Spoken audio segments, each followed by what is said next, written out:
When board is in town, there ain't no fooling around. Only rule is me, they don't die tonight.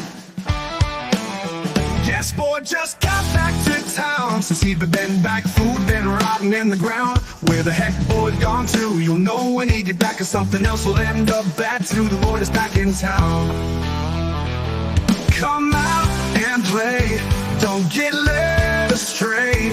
I'd happily walk into the night to find my ghost wife and wife. The boy is back again. The boy is back again. A pool with no motel is like a boat without a sail. You can't break me. 3:30 in the morning, not a soul in sight. Monsters knocking on my door every night. When the bell starts ringing, be ready for the pain he's bringing. He wants to get home in his boat. If you get in his way, he'll cut your throat. Come out and play, don't get led astray. I'd happily walk into the night to find my ghost wife and wife. The boy is back again. Come out and play, don't get led astray. I'd happily walk into the night to find my ghost wife and wife. The boy is back again. The boy is back again. The boy is back again. A pool with no motel is like a boat without a sail. You can't break me. 3:30 in the morning, not a soul in sight. Monsters knocking on my door every night. When the bell starts ringing, be ready for the pain he's bringing. He wants to get home in his boat. If you get in his way, he'll cut your throat. Come out and play, don't get led astray. I'd happily walk into the night to find my ghost wife and wife. The boy is back again. Come out and play, don't get led astray. I'd happily walk into the night to find my ghost wife and wife. The boy is back again. This place can't break me, even if they take me. Web spun demons come, worms got into me. Worms, I go to set them free. Worms don't ride a pony on the sea. Take these worms from me. My blood is your blood now, motherfucker. Smiley, smiley. The boy's back again. This place can't break me, even if they take me. Web spun demons come, worms got into me. Worms, I go to set them free. Worms don't ride a pony on the sea. Take these worms from me, Smiley. The boy's back again. The boy's back again. Well, You hear that? You don't fucking break me! That's right, folks. You know it. You've heard it. They will not break us. What is up, everybody? We're going to get down the rabbit hole a little bit, so go ahead and get the tinfoil hats on. We got Real with us tonight, and Jeremy will be here shortly. He's running a little bit late, but that's all right. We're going to get the party started a little bit without him. But welcome, Real. How you doing tonight, man? peace. All is well. Peace, everybody out there. I see Del Seniors out there, Kiwi Skirts out there. Yes, indeed. I see CA out there. CA 1983s out there. Okay. Yeah, we Robert got a lot of Saunders folks. is out there. We Biden, got Robert, Austin, Bitey, Big Hat. PM is in the building. everybody, man. They Eddie come out. for Stars you in the guys, building. Hey, Amy is in the building. Ray Barnes, yeah. Elizabeth, I see y'all. I see y'all out here. Good to see y'all. Oh, I'm about to be coughing too. Don't worry, I'm catching up. I know it's going around, and our poor Dana, she's been hit hard with it. Oh no, I'm about to be. Here with it. I'm about to be on some of that Fatima. I'm sorry. Oh, you I'm feeling sorry. bad? Let's all send Dana some good positive healing vibes right now, Yes. and let that happen real quick so that she can get better faster. Yes, my girl, she's been having a rough one. This cold just won't leave me alone. I'm up in here, yo. I see y'all down there in the There we chat. go, Saggy healing Dana. That's right. Yes. I'll get there. I'll get there eventually. Take it easy. I'm trying. I'm trying. You know that just is there's no such thing. So Jeremy's gonna swing through a little later. Yeah, he just running Yes. a few minutes behind. So Okay. he should be he'll probably pop in anytime, or who knows, you know how it goes. It's busy this time of year. I know it is for me. So I'm sure for everybody else. It's getting close to the holiday season, a lot of stuff going on, with kids at school and everything. So it is hard sometimes to get together, but we made it. We're gonna get through it tonight, and we got a few things before we dive into the episode. Definitely want to say hey to everybody else that's kind of joined us tonight. And Arrow, I'm so glad you were with us because we got something to show everybody. Thanks to you and some of the other folks in the chat. We got one of the songs that Arrow has. So he made the lyrics. I believe he did it through Chat GPT. I'm not 100% remembering correctly, but I think you did it that way. And the lyrics were awesome. It was the Nkui Slide. I love the name. So I said we were going to do it. So I've got the song. I just got to get the video to it, but we're going to let y'all hear the song tonight before we dive into this episode. But I just want to say hello to Star because she was first and foremost. Hi, Scarlett and Dana. Have a wonderful live. I will try to make it back. Love you both. So, yes, Star, thank you for stopping in, saying hey to us tonight. We hope you have a good night, hun. And I see wine and from. Ooh, a little wine, a little from. That don't sound too bad. My first Good live with the ladies. combination. Well, welcome, welcome. It's a good combo. Oh, yeah. You got Peter Griffin hanging out. And yes, he's talking about something at the end. See, I listened to it that's pretty much, yeah, when Tabitha was having her flashback or nightmare flashback. It's a flying saucer. I'm gonna have to listen to that again. That's interesting. Ooh, that'd be aliens, and we know how everyone loves the alien theories, and they are welcomed here. See, we got Casey hanging out with us. Hi, Scarlett. Watch the live with Dana's mom. Music was awesome. And yes, Dana's mom will be joining us hopefully again this Friday night.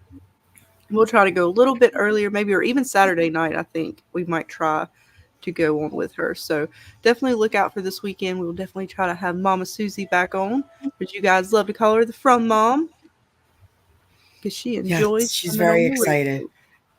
She's very excited. I think PM and Bitey are her like favorites right now. Yeah. I missed the stream with Dana's mom. Damn.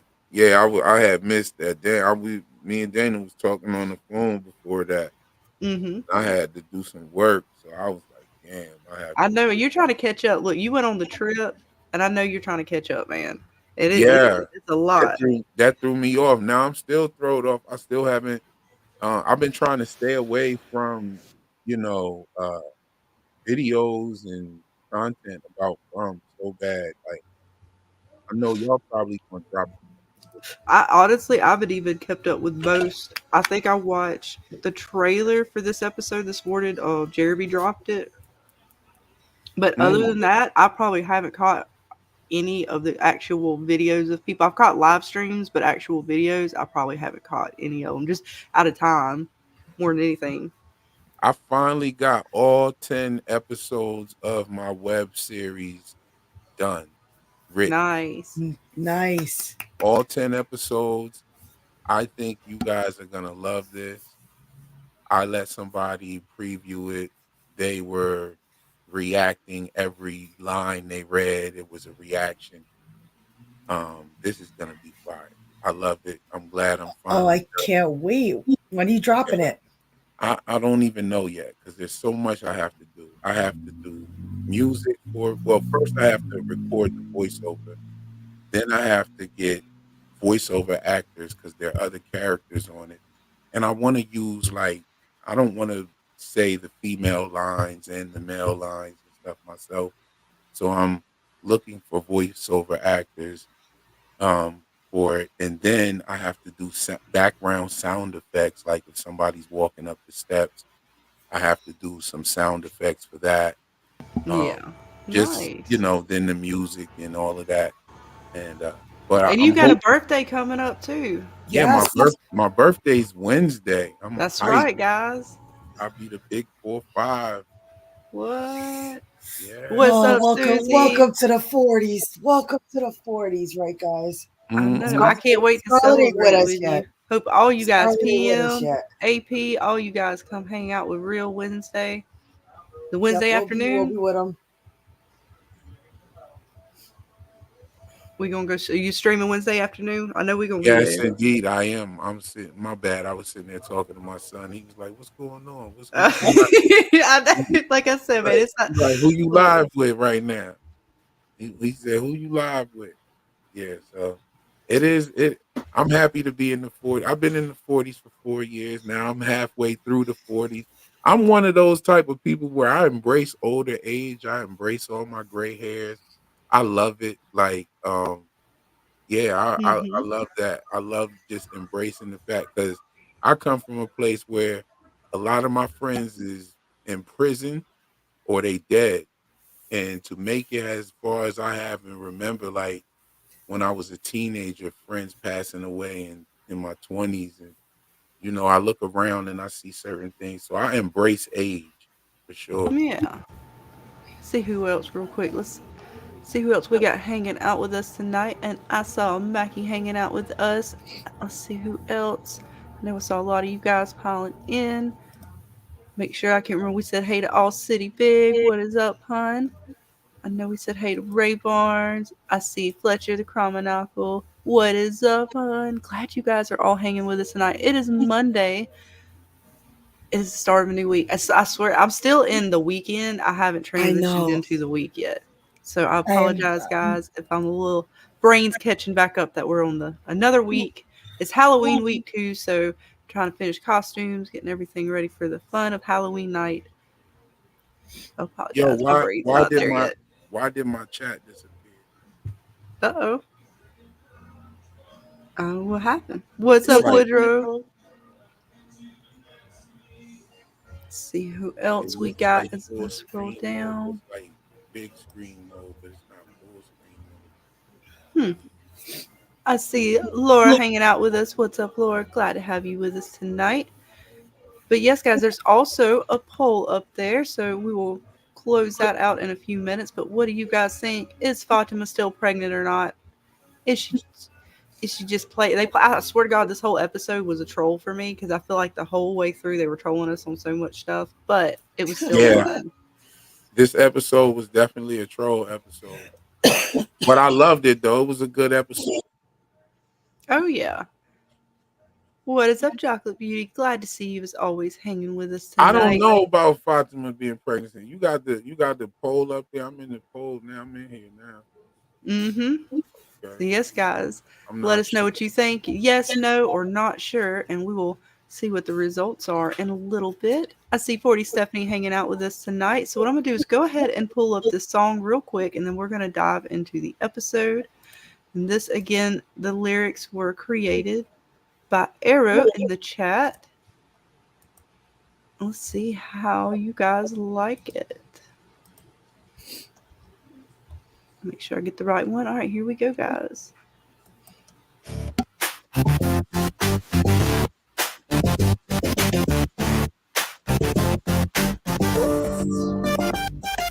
Lost in a world where the shadows creep. No one knows why, no one dares to speak. The forest calls, but it's not a game. The town is quiet, but it's never the same. We don't know the road will bend. Once you're here, it never ends. Whispers in the trees, something's wrong. Hold your breath, this is where you belong. Slide to the left, slide to the right. We're stuck in the dark, but we're still gonna fight. Step up, step back, take a chance tonight. We slide through the endless night.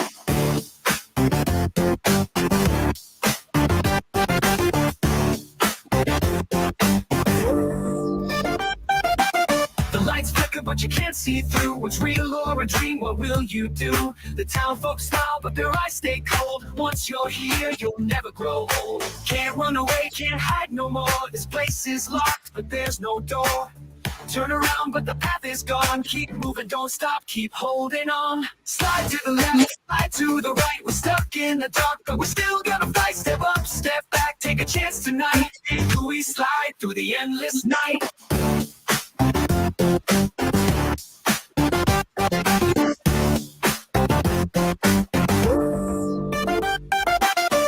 There's a rhythm in the fear, a beat that's drawing near. Hold tight, don't lose control. It's a battle for your soul. Slide to the left, slide to the right. We're stuck in the dark, but we're still gonna fight. Step up, step back, take a chance tonight. And we slide through the endless night. And we slide, don't lose your mind. In this time, we're all intertwined. Keep moving, hold on tight. And we slide through the endless night. All right, That was guys, so good. there you go. Good Arrow. Thank you so much for the lyrics, man. It's awesome. That is the Nkui slide, ladies and gentlemen, and I will do my best to get a video put with it as well. But either way, I will try And to put this in Cooley the Discord. slide. Yes. Wasn't that good? Yeah, that joint sound like a real pop banger, like one of them type of joints. I like that shit. It's wild. I like Right, make that. sure I get slide to the right. I know. I was like, oh shit. I like that, like that weird looking sound. I like that.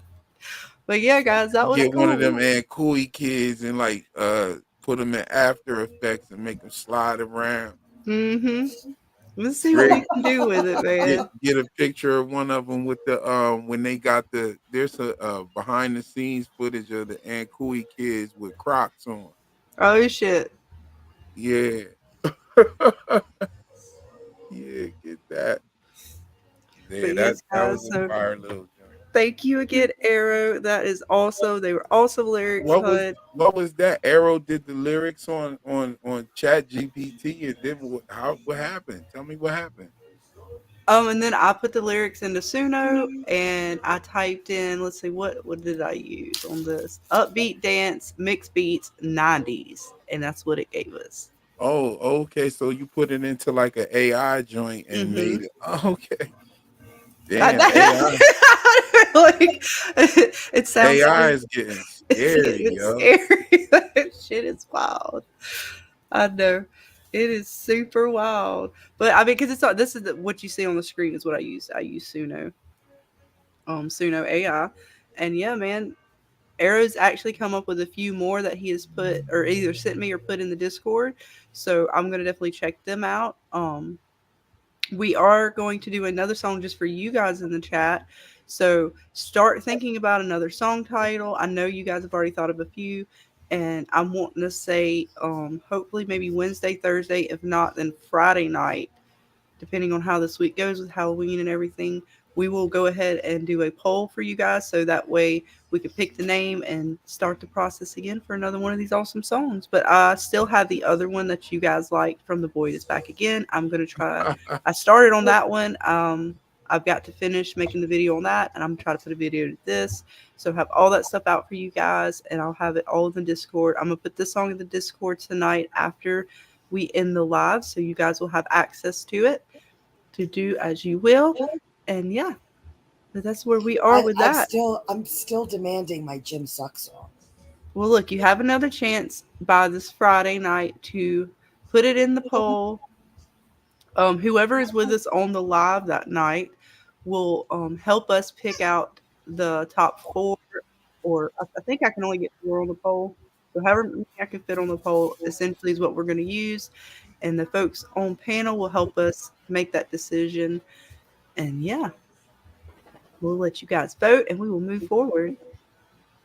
But let's dive into this episode because I know you guys are all talking about it. Let me bring these screenshots. So what about you, Rail? What was your favorite moment of this episode?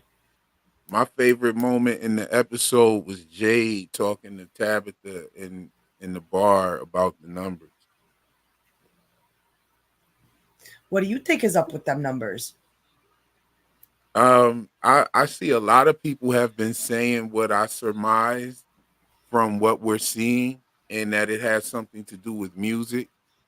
However, I haven't dived into the actual music theory yet myself to like figure out how it all works. I see some people out there claiming to have figured it out, and there are a lot of different people saying it now. But I think that is a great part of. I think that's a great thing that they put in there. being that everybody's theories are so on different levels. However, this one is something that we're all on the same page with. Well, a lot of people seem to be on the same page with this one. I haven't heard of the music theory. Can you explain that a little more? That the numbers coincide with certain chords. Oh, Some people are saying that it's Twinkle Little Star. Some people are actually saying that it's the theme song, Que Sera Sera. But I don't know what it would mean or whatever.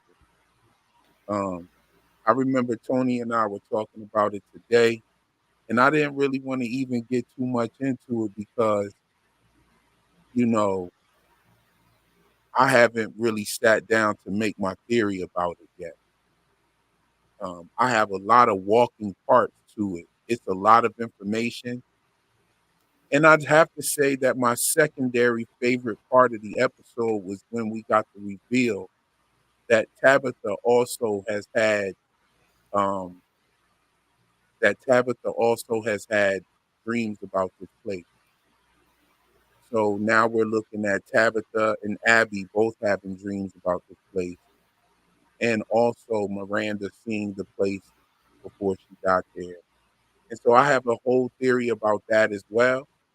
And I'm gonna just like hold off until I get my thoughts together. Like you said, I'm behind on videos and everything. I don't even know if I'm gonna do a recap. I might just do the recap and the esoteric breakdown, but not like I did it the last time. Kind of like I'll do it within the parts that I'm talking about, and I'll recap them and give my theories right away. Put the jokes in there just like I do, but but I just got to figure out a way to just like catch back up and stay on top. Like, I didn't, and it's crazy because I watched the episode as soon as I got off the live. The episode was funny as hell. This episode was hilarious. Oh yeah, no, they like I said, they trolled me all the way throughout, and because for me it was hard to pick one. I love any of the scenes with Jade in there because he just speaks so much truth every time. I swear, I love everything about Jade. But besides the Jade scenes, because to me that's just the obvious ones to love. I do love what they're doing with Victor and Henry. Though just the not just the fact of what they found, all that kind of stuff was awesome in the episode. But I love how Victor is talking to his dad. His dad's trying to, like, he wants to go with him, and he's like, no, you can't. And the way Victor's trying to explain to him, like, because it's dangerous, like he's trying to protect his father, but dad's there trying to almost not protect him, but understand what he's been through and how how could a father feel like that my son's here protecting me and I should be protecting him all these years and I wasn't able to. Like, just, I don't know. There's something between their dialogue that I really enjoy. But I do again, too. it was just I something like really it too. touching. Through the dialogue with Victor and his father, you can really see how Tabitha connects with Victor, actually. Mm-hmm. Like, you see what she sees in him. Like how she sees the sweet child in Victor. Mm-hmm. And in the scenes with his father, it kind of enables us to see it as well. So I agree with you there. Because everything about Victor, right? He's so childlike, and it's so heartbreaking because he's very direct in what he says, but you can just see the care. Like, when he cares about someone in this town, how he tries really hard. Like, you can tell he's like having a hard time trying to explain, but he's like, you really seriously don't need to go. But then he still wanted to spend that time with his father and was like, but you can come with me. One thing that I noticed about Victor is that Victor is just all about opening up to his father right now. Mm-hmm. Cause the story about the car, if anybody else would have asked Victor where did that car come from, he would have said, I don't want to talk about that. That's a Mm-hmm. sad story. I don't want to talk about it. But to his father, he spilled the whole beans, and he was very frank about it. Like, even at the end of his whole story about it, he said straight up, like, she died, and I guess her son's dead too. Like, That was so sad. yeah, the way he dropped that whole story on him like that was, I was like, damn, Victor, like you told Ethan, you don't want to talk about shit like that. Anybody asked him about it, look how he reacted when Ethan asked him about his father. He said, I don't want to Mm-hmm. remember that in the first season. Mm-hmm. So yeah, it was pretty good. I love seeing that. I love seeing their interactions. Yo, shout out to Scott McCord Yes. for his acting on Victor. He definitely pulled out the sword with that. Paul. Absolutely. Let's see what some of you guys in the chat were saying. Fletcher the Common Uncle says, my favorite moment is Tabitha's dream. I believe it's a memory she was in Fromville before. And yes, I'm actually going to get ready to close down this poll that we have up because that is a good one to put up for you guys. So we will give this poll just a few minutes and I will get back to this and let you guys vote on what you think, if Tabitha's dream was just a reoccurring dream or was it a memory. But what do you guys Mm, think? I think it's still a reoccurring dream, but I I could be a dream. member. I think Like it's a she's dream. dreaming of another kid. No, No, no, I I think think it's it was her. her. It's I her think that was her. because dreams are weird. I mean, I think we were talking about last night on Jeremy's, or even when we did the after discussion in the Discord. It's dreams are weird, right? So like it seemed as if the way that she was clothed reminded me very much so of a Hansel and Gretel Grimm's fairy tale style, where she's walking through the woods to these enchanted objects. And even the clothing is what I would think of watching like the Grimm's fairy tale movie a little bit. Hmm. So I'm thinking that if she is a child and a child is reading fairy tales, she would envision herself, and that would sort of kind of portray itself in the dream. And just in general, I've had so many dreams that I can remember where I've been in all kinds of different clothing. Like my clothing has changed. It's not like I'm wearing what the fashion of what I'm wearing today. I've been in all kinds of little outfits depending on what the dream is about. I So, like what Chocolate Beauty said. Anyone suspect reincarnation? I don't necessarily think it's reincarnation, but I do like the idea of that breakdown, or that even being a possibility. That's pretty cool. and that, Um, yeah, that's still definitely a possibility. but I don't think that it is. I think that if it was reincarnation, it would be back to back and not simultaneous. Hmm. You know what I'm saying? Like reincarnation is like you die and come back, right? Yeah. So that would mean, so how would we explain Abby dreaming about this place, and even possibly Nathan dreaming about this place, when he that could be a reason why he was so Hmm. scared of the cicadas. And I even argue now, knowing this information, Baka's grandmother. I said the same thing. I said, what about Bach's grandmother? Hmm.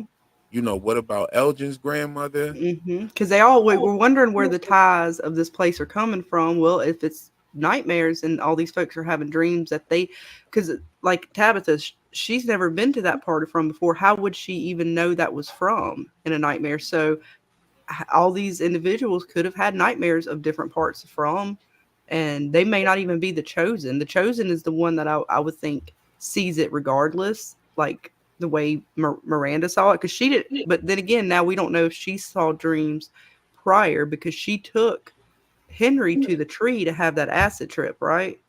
And Hmm. supposedly all of a sudden started painting about from. How did she know about that tree prior? Right. I mean, the acid trip obviously took Miranda's brain or mind, or some she had some sort of an event, like a Dorothy from the Wizard of Oz event, where she was trying to look somewhere over the rainbow, to a Mm-hmm. land somewhere, to a different place. Um, I don't. Maybe there's some sort of bloodline ties to her, or Victor, or even the father. Um, I don't know. There's a lot of things about the father though that just seem kind of suspect. And Mm-hmm. one of the things is, and one thing that I know about From is they don't play around with dialogue. if you hear something strange, pay attention to it because they don't play around with Mm-hmm. it. When he said something to Tabitha about the boy in white luring her to the tower, that was definitely worth paying attention to. That he said that to her like And I like what Arrow is saying here. Henry said in the basement that Miranda said the chosen ones see the other chosen one. So I guess it could be that Tabitha was seeing Miranda maybe, but then she's the clothes still don't fit. that. And The then clothes this, is the only thing that throws it off to the point that it would either have to be Tabitha and just it is what it is. It's a dream and that kind of thing will change depending on the dream, or I'm thinking dreaming of one of the original Nkui kids. do you have like a close up of her right there? Yes, I do actually. I think I see it right there at the There you go. second. I have Okay. it on stream there because YouTube's like what 10 seconds delayed, so like on StreamYard it'll probably come up Is faster. that Tabitha? I That's a mean, good it poll. fits, but if not, I thought it might be an Nkui kid, but none of the Nkui kids quite have her look. So who? I mean, it's definitely Nah, a that mystery. This little girl looks more like Tabitha than Eloise. yeah, because she's got like the red hair, like when it's in the sun, like when lights on her hair, it looks red, like just like that. Her and Julie have that. Mm-hmm. Give you PM guys just just said the another few same thing. PM said seconds it to looks like finish off this poll, and then we will close it down and I start just the peeked next that. one. Yeah. PM said that looks like Miranda's hair color. yeah, she said the same thing I just said. Yeah, that does look like her. So I think that's Miranda. I mean, I think that's Oh, she said Miranda's hair color. Okay, what if it is? But then the clothes still like so she's dreaming of Miranda's dream because that means Miranda would have to be back in like the what 1800s or something. I don't know. People were saying I don't know if it was Well, she 1800s or said that it was 1600s. her dream. She said that it was her dream. Now, Mm-hmm. what was strange to me, and it's not too strange, but what was it was kind of strange was that they showed the dream like they showed her. Like, why didn't they show it from her perspective, like a first person perspective? Like, you know what I mean? Like what we seen in her eyes. They specifically showed us like Yeah. they never gave us a first person perspective, and it was a dream. Even if in most movies and television shows, when you look at a dream, even if they show you the person, they'll there will be a shot of a first person perspective. Like, why Well, didn't they we? did it a little bit, I think, because they went to where she was like looking at some of the stuff. I thought they did it a little bit, but then they went back like immediately to all these other perspectives, which Okay, so made yeah, me they did think this that perspective. it was the monster watching her, like we're watching from the monster's perspective, but that's just speculation. Yeah, and I think that's some sort of monster or some sort of big creature. Could be a bear, could be anything, could be Terrence Bigfoot. Who knows? But Ooh, the way like she, this. Look, Luke, Starkiller says, is that girl's father the one-eyed skull drinker? Clothing would kind of match, right? yeah, that would be crazy. I like it. I like it. Y'all keep it up in the chat. Killing it. That's pretty. I don't know. That's actually because that's where he found dude here, right? Yeah, yeah. So it could just be a nightmare of a random person. I mean, we just assume it's Tabitha. It could be a giant spider. It could be something. It could be whatever she hears walking around, whatever Kenny and them hear walking around the cabin. Nah, Amy Cinnamon Sweets nailed it. It's a polar bear. I love that. Yeah, that would be crazy.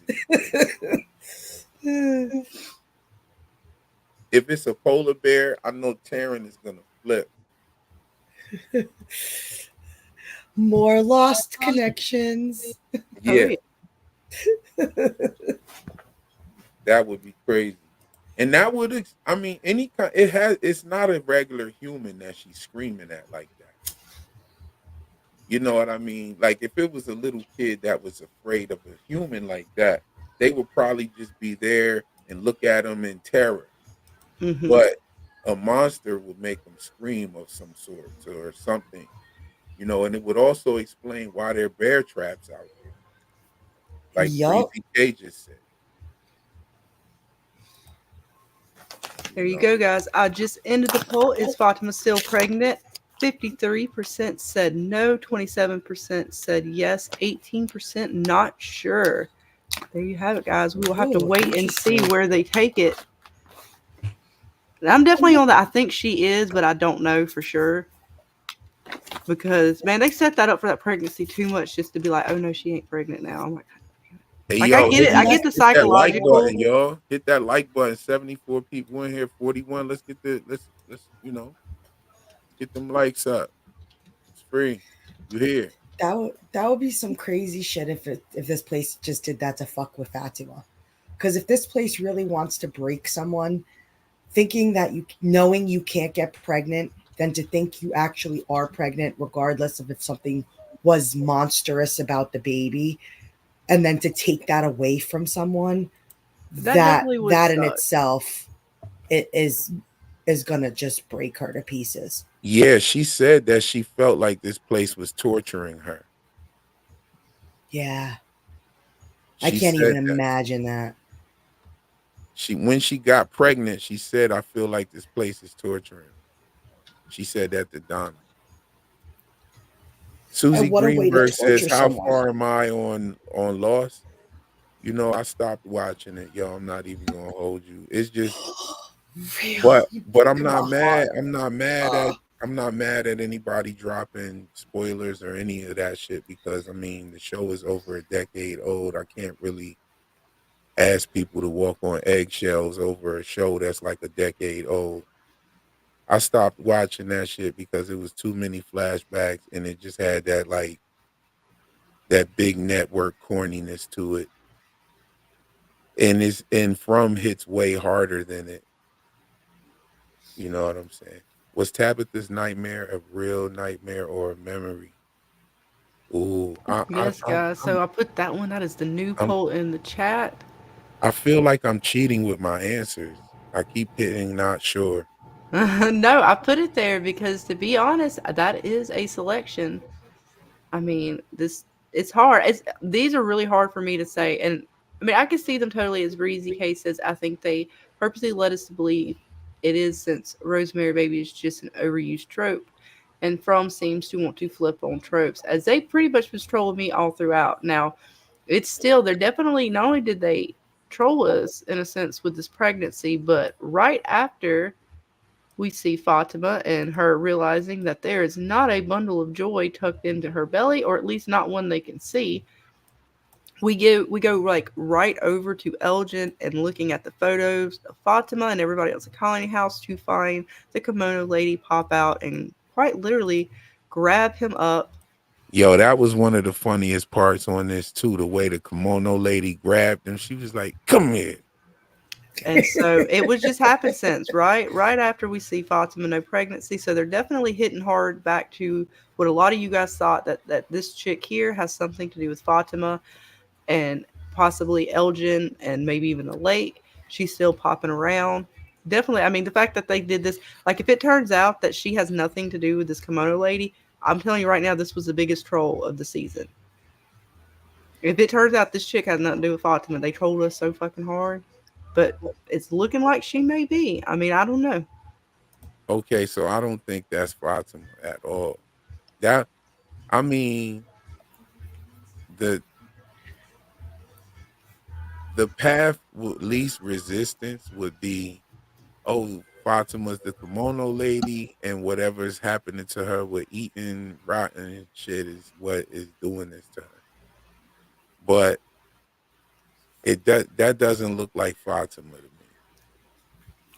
I agree with you. I don't think it looks like Fatima either. And I don't know if they did that for us to just have this like comparison, like a side by side. But I agree. I don't think it looks like Fatima either. Yeah, it doesn't. it looks more like Tabitha than it looks like Fatima, but it's not Tabitha either. I'm just saying it looks more like her. Fatima's hair is real wavy and curly like. This thing's hair is like bone straight like Tabitha. It was even a part on there where it looked like Tabitha. I was tripping. I was like, man, that looks like Tabitha. Like I think it might have been episode 1 or 2.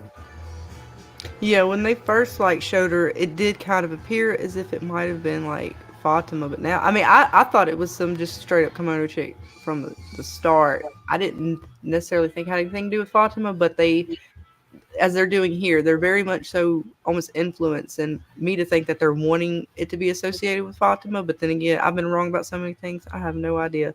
I still hold that she ain't got nothing to do with Fatima, but they trolling me hard. And as PM says, the Komodo lady pulling him and whispering weirdly told us everything. That's insidious type of behavior like that demon. Yes, very much so. I don't trust it talking about it. Help me and I will get you home or get all of y'all home. Similar to how Martin was just like, you help me, I'll help you. Martin's situation didn't turn out too well either. So yeah, I don't trust any of the kids. Kimono lady, boy in white. I think they are all playing games. Now I can agree with that. End of your sentiment is that they're all playing games. Definitely. I'll say that like that. I believe that they're all playing games. PM came on my show last time. She said something real dope, and I had replied to her. I was like, in a game, there's no evil or good. It's just two players trying to win. And you jump over people in checkers, chess, you knock people over, you kill the players, but that's all they are. Now, I look at it kind of like these entities look at us like they're above us. Like entities like this that have immense powers and things they can do. They don't look at us. They look at us like our lives ain't shit for real. You know what I mean? Unless there's some sort of importance to us. You know what I'm saying? The same way aliens would look at us. They would look at us like, yo, they would step on us like ants. Like Oh yeah. how we look at ants. And I like this. Fletcher, the Chromonacle says, Elgin is the new Sarah. Kimono is the voices. Elgin gonna do something bad. Uh-oh, Ooh, might that's a be. good theory right there. I like it. And the chat always kills it. They got some good stuff in here. I think the photos are going to lead him somewhere. I think he's I going to hope end up so. taking more photos and he's going to go on a little bit of a quest or something, quote unquote. I wonder Ooh. if that's the same camera that took Christopher? the picture of Christopher and Yeah. Victor. I think so, but I mean, I don't know how to prove it yet, but I would think so. Because it's just two happenstance, right? Like, y'all just, I got all these Polaroids hanging around. Come on. That actually work? Yeah, I think he's bugging out. I think that's kind of corny though. Like he had to be high when he thought about that. And Julie went over there and got this man high.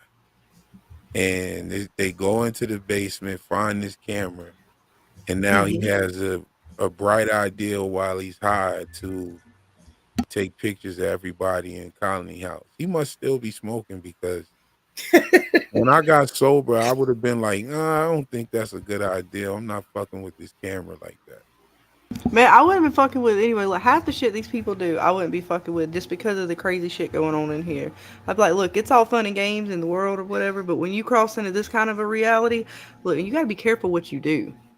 You start seeing nightmares appearing out in like the real daytime, then yeah, you might not want to just be picking up random items.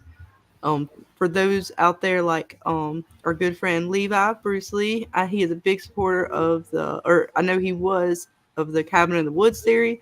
So it definitely gives me those vibes. You do not go down in the basement. You do not go down touching on stuff because you do not know what you're going to open up and pick of the random Right. items of supernatural phenomenon that you're going to get that night. Yo, there Like used he to be said, go ahead. don't read the Latin. Don't read the Don't read the Latin. Latin. As Amy Oh, Cinnamon Sweet says, she's What's probably what's trying up, to body everybody? snatch Fatima. What's Welcome, up, welcome, Ray? Ray Barnes. Welcome, hun. what's going on? Hey, everybody. Real with the green skin.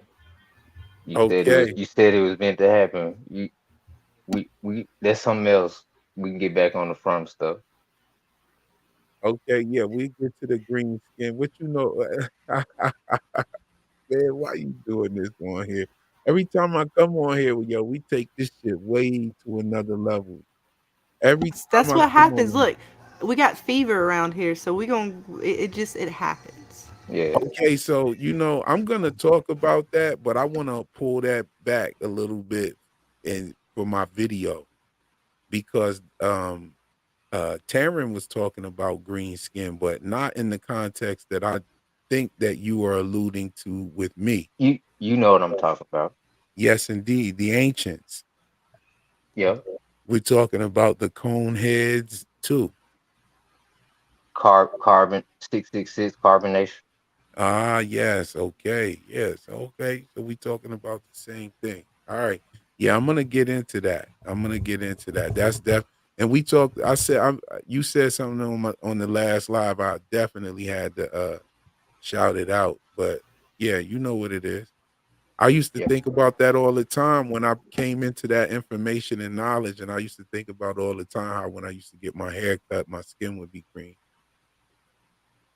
You know what I'm saying? We Yeah. got Lauren saying the But ventriloquist all being on the on TV the during. from stuff, um, I think that the monster, because it looked like the perspective of the monster she was looking at was pretty tall. So I'm gonna pull it back to my Cyclops theory. Okay. Cyclops that was on the wall in Henry's basement. Hmm. It looked like he was swallowing children in the picture. Mm, I know what you're talking, and he had green skin. I'm Oh, so you think the colorblind, monster so she's I can't guarantee that. But yeah, so you think whatever she's screaming at is something that eats or consumes the kids? it may be physically or maybe spiritually, maybe like their souls or something like that. But it from the way the picture is set up is a big face of a cyclops, and there's like a yellow plume coming out of his mouth, and there's like Bio. four children inside of the plume. Looks like one boy or two boys and two girls, from what I can tell. Mm. Okay.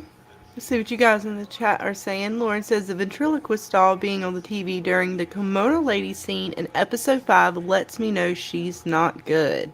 So yeah, Kimono lady's definitely giving me bad vibes, and looks like some of you guys as well. Let's see. Fletcher the Chromonacle says maybe Fatima's baby ain't Fatima's, but the Kimono lady's baby. Oh, maybe. Oh, it's That's possible. crazy. I kind of like the theory that Yo, I'm gonna tell you this right now. If Fatima's not really pregnant, that's gonna be corny as fuck. Well, I mean, it's a lot of psychological stuff. I just hope it pays off with something, not just okay. They broke her down. Like something gonna have to at least happen to her. Can they at least put her in the cave somewhere or something? I don't know. I'm hoping there's a little bit more of a payout. Like if it's not a baby, I'm okay with that. But then she better turn into a I monster or want to see something. her. I want to see her. They run out of rotten vegetables, or she grows tired of eating those, and then she ends up having to like do some shit, like eat. That's gonna Look, be some I was crazy shit. If disappointed, she's man. not That pregnant, if she's not pregnant, I was disappointed they didn't even let her go to the pool before they, boarded up old Dale. Because I was hoping they let her get a little like slurp slurp, Stop a it, little. Scar. It was the perfect look, man. He was the perfect fountain for her. And then now that she's not pregnant, I was like, oh, okay, well that's fine. I guess she didn't need look, him. look at that. Zoom in on that. Zoom in on the rocks right there. Let me see. I might have a better. Glad you noticed that. Well, yeah, it looks like the image that we see in one of the paintings, That right? looks like some It similar looks structure that we've seen beforehand. First of all, it looks like talisman hut. Yeah. Exactly. Okay. There's like a But, painting too, right? but In go up a little Miranda's. bit. Go up a little bit. Like up a little bit. Yeah, zoom in on the top of it. Yo, some of those bricks, some of those stones look like they're actually like fixed in and melded together. Yeah. Like right here, you can see like the cracks.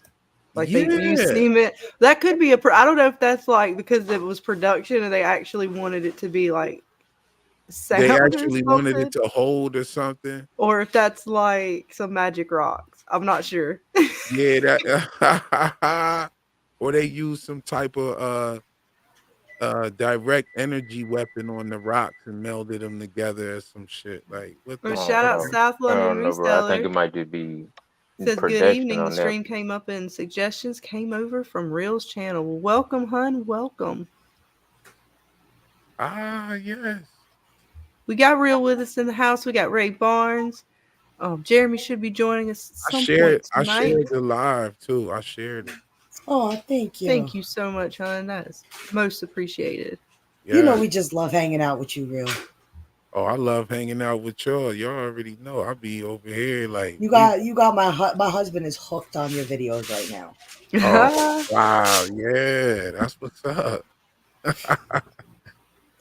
Yeah, He's like, who's this dude's videos? The real guy. And I was just like, yeah, we go out with him all the time. He's like, I like his stuff. I like his stuff. dope. That's so dope. I like hearing that. It never fails to like make me happy to hear that somebody enjoys the videos. Like it just every time I hear that, I just be like, wow, that's crazy. Yeah.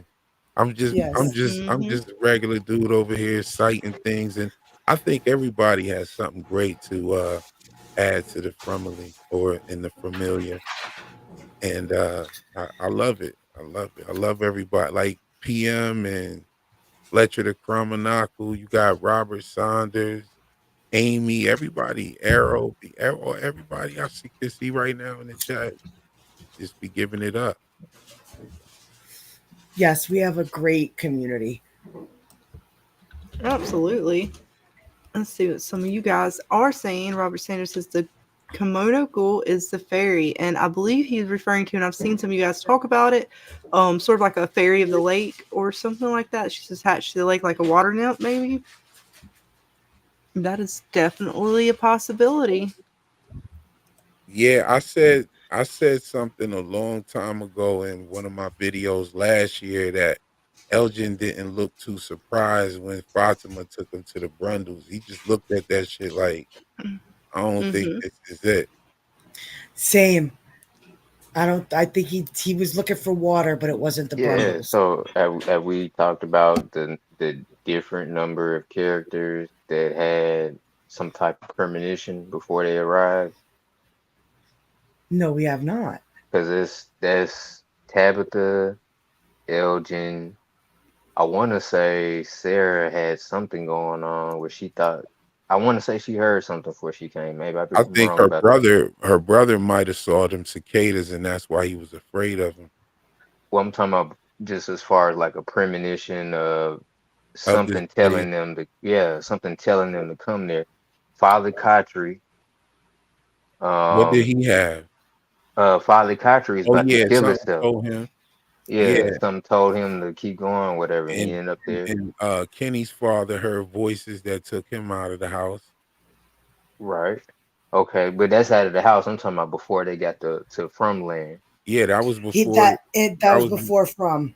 That that was was before before the From? yeah. Mhm. Oh, okay. That's how they got the from. When they went to go get the dad, they found the Yep. dad, got back in the car, and then they end up in Frumland. Hey, that, that, um, I If just I'm want not to mistaken, ask he y'all was this looking question for. first, and then I He have thought he something I heard his want to just brothers, drop right? as far as like a theory. Yeah. But it had something to do with Kenny's father. But as far as like people coming from, so it's Father Katri, and then Abby. She had some type of She had a dream or something. dream. So that's 1, 2, 3, 4, 5. Tilly says she saw it in the cards, but she didn't pay attention to the sign.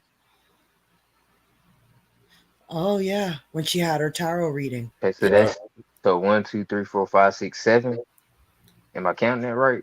Oh, Hmm. there's quite a few. I'm curious to see how many more people are going to start remembering things or Yeah. talking about how maybe they had some sort of influence And before coming Bhakta, here. we could say Yep, Bhakta's grandmother grandmother.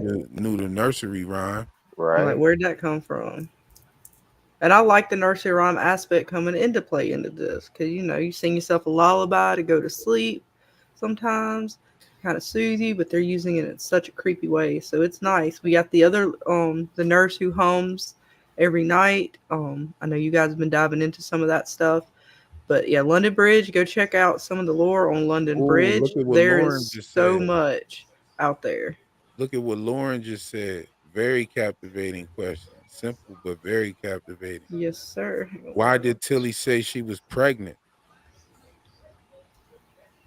Yeah, that's a That very good that's question. why that's what still makes me think that she is, and maybe just whatever the machine couldn't pick up her pregnancy. If it's a supernatural pregnancy, That's what I what think.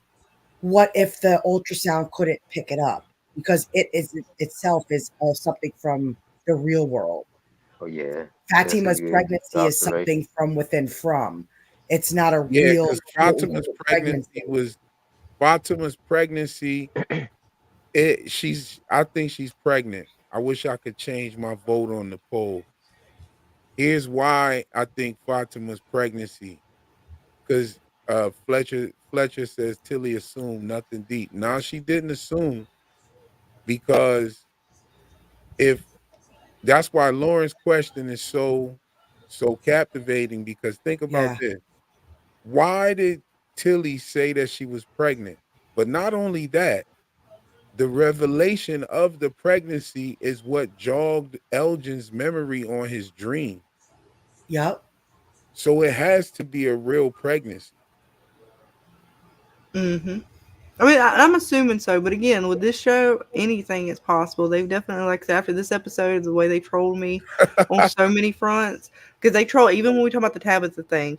Look, I was not a believer in her being Eloise, but when I started watching, as soon as she picked up that picture of the totems and started talking about, oh my God, I remember that. I said, oh hell no, they doing it. She's Eloise, and then they still didn't leave it like she's not. It's still a possibility. But they trolled it so hard that I'm like, y'all are playing with us now. They did it with the photograph. They did it with I'm trying to think what else was. There was something else they trolled me on this episode. I can't remember. It's almost like they're trying to distract us. Yeah. Yeah, and troll us. They definitely want to You know, throw it's us off, almost right? yeah. They want to throw you off with certain shit. I seen a bunch of shit in this episode. This episode was littered with shit. This episode.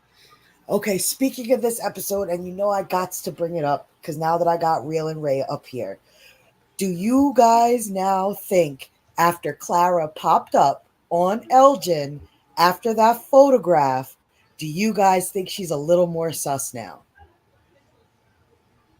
Who's Claire Um, again? Clara's the The, eye the patch heavy girl. set chick in the blue Ah, shirt.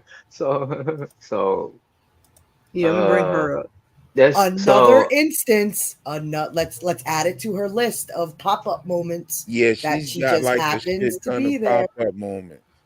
But it was right so after this. It one was thing that I literally think is weird in the show is when people are seeing, let's just call them apparitions. When people are seeing apparitions, it seems like as soon as somebody else hit the corner, they disappear.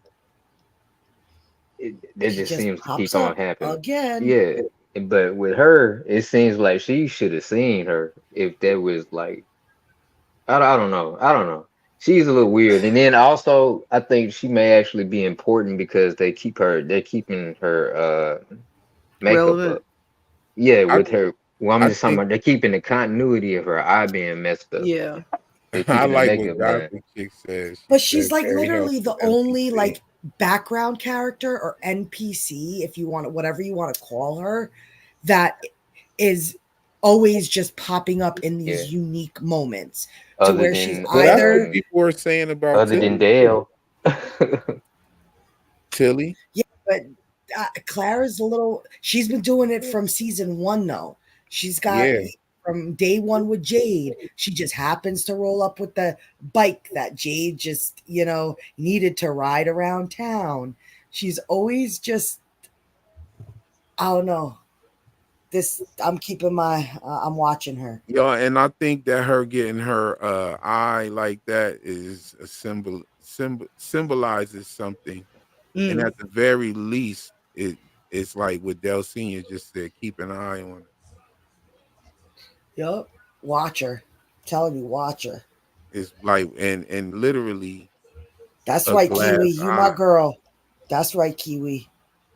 And Kiwi says, yes, definitely sus. We got some folks joining the camp as well for Claire always being sus. Yeah, And I'm still not sure I'm in because I there a feel like little there's bit. not really a sus person. So I think a lot of this again is just to throw us off. But again, I've been wrong. So Donna and Sarah is the two most sus people on this show.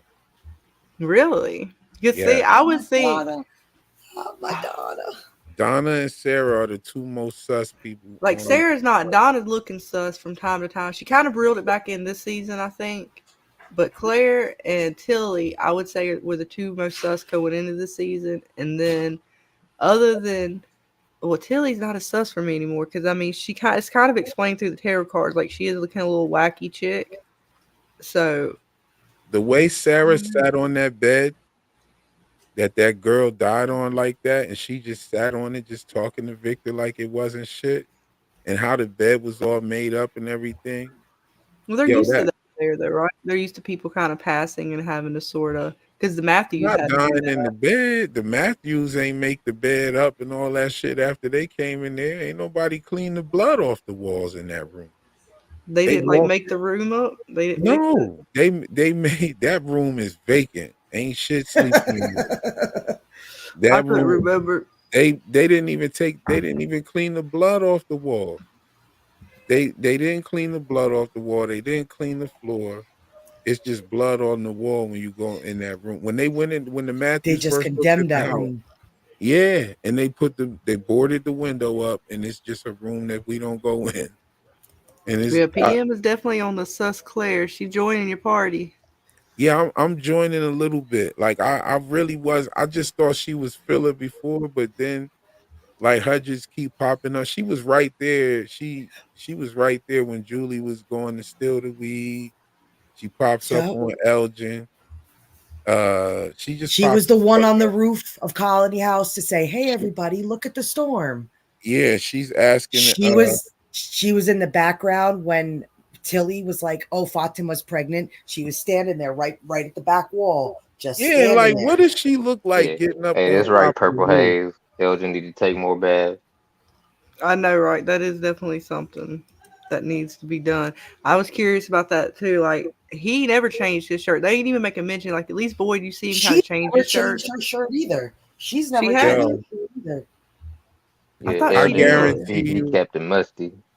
I Damn. know it's musty as hell out Wait, in Colony House. Robert, where's Robert? He's in What the does blue chat, mean Dave. You again? scream, Robert. He's What's in there. blue mean again?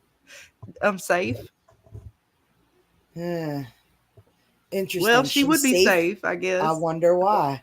I don't know. Did she wear red when she got hit in the eye? No, she was wearing that blue shirt. She's wearing that shit right there. What she look like getting on top of the roof, y'all? What is she gonna do up there? Like, get your ass I off said the the same thing. How'd she get up there? Can I say this? I think that the show does actually have something to do with colors and stuff. Yeah, that's Robert's got a big But theory on Yeah, that. I hate that because I'm colorblind. So y'all got a leg up on me on yeah. that one. You need to Yo, talk look to at what Robert. Thicky Robert's Dick been on said. top Look at of what it. Thick We did a what stream no with Thick Robert the Dickly. other night, and he was talking about the colors. He laid it out a bit with the clothing, the buildings, all kind of stuff. So we definitely try to get Robert back on. Maybe he can dive. We'll get some more of the images and see if we can't dive into that a little further. With Look at there might be something look to at it. what Thick Thickly said. Which one? The Elgin too big? Yeah, he too Okay, big. Elgin too big to unbake. She said he Smells smelled like a like Yeah. whole Comic Con. hell conversation for now, I'm sure. Captain Comic-Con. Look, he did get in the bathtub once, didn't he? Or was that just a dream? That boy got in the bathtub with his shirt on. Yeah, But you was it? can't I couldn't even. remember. Was it like That's for like you real? can't even do Go that. sleep in the tub. You gonna clean Just your made you me gonna clean laugh. your clothes and your body at the same time. I Yeah, don't he think he used washing any it. He soap washing though. his ass and his clothes at the same time. I don't know how good is the Fromville water. He didn't use no soap. Right, that water's coming from the Rundles. Come from Yes, an okay. Ankui Dead kid. body water. It's like the Ankui kid's blood or something. I don't know. One So day, I swear to Robert, God, if one day they turn the bathtub on and it turns to blood, I'm done. That's like what was that? 13 Yeah, Ghosts. Where the chick did that in the fucking tub. It had that the little. wait, water It 13 was all worse Ghosts is than the bloody. Flint, only Michigan. scary movie. There's no other scary. I haven't seen a scary movie on the level of 13 Ghosts. One of the best scary movies ever. I love that one too. That was a good one. That shit was creepy. It was gory. It was everything. The dude with the nails in his face and all that, yo, all that shit was crazy fire. Man, let's see what else we got. Yeah, Lauren says the ritual Jade saw last season with the little sad kids, were the kids summoning the chosen one like Miranda and Tabitha to the town, or Tabitha to from town. They repeat the same word they used for her and they seem excited. Oh, like that was the ritual to summon people? Maybe. yeah. It's some kind of ritual. I wonder what Aunt Kui means, yo. I know, There's so right? many little tiny mysteries that they gotta give us the answer to. I'm Hopefully they still do. got to compare these shots, and I'm probably crazy. And I know I stress on this show over the dumbest stuff sometimes. But when she's checking out these totems, I swear to God, I do not remember when Jade and them are over there. The totems having this cloth like mesh stuff on their heads, or all this rope and all this extra bobs and bits that they had on there. But I could just be tripping. And there wasn't as many of them out there either. Like I What don't if think it may not mean I think anything, but them it just I stood think out them to me. shits Like I don't I remember think them them shits having all of represent these. real people. It could, because I swear it has clothes on it. You know what I'm saying? Like not clothing, but like a Are mesh those the cloth, same totems? like a you know the old potato bags, the cloth potato bags and stuff, like the sacks. I Okay. swear it's what it reminds me of, because Yeah, there's something on them. I was gonna say the whole colony house is musty. Colony house, like look She looked like Little Red Riding Hood. I mean, that was my first Right? impression, It's but I something know it out of isn't a gonna be fairy that tale, easy. right? It's something. I swear it's out of yeah, Grimm's it fairy definitely tales or was on some something. little Red Riding Hood vibes It's not right gonna there be for that sure. easy though. Like from in my mind, it's not gonna be that easy. All of Could this it be shit is wrong? in there, like Little Red Riding Hood, Alice in Wonderland, all Mm-hmm. that shit. Oh yeah, you Cause peeped the Alice in Wonderland Pan's Labyrinth scene, right? Oh yeah, when they went down through the rabbit hole. That's right. And then they ended up at the tea party with Tea Jasper. party with Jasper. But what did they do? They touched the forbidden item. Look, y'all know who that painting is by back there? Who? Who's it by? I don't know. Who's it by? That's an artist named John Gore. Okay. Go look that up. But yeah, I can't see that you too know, well. Real Enigmas and Theories got the magnifying glass on. I'm gonna save a lot of shit for my video. I'm not gonna talk about that's what's up. Well, I will go ahead and talk about it because I'm it. Yeah, telling you go ahead, guys, go this was for it. like, I swear, it started off, and what's, all right, there's layers here, right? Real layers. So we start off when they get The down clock, here, they don't see any of these items, right? But grandfather clock.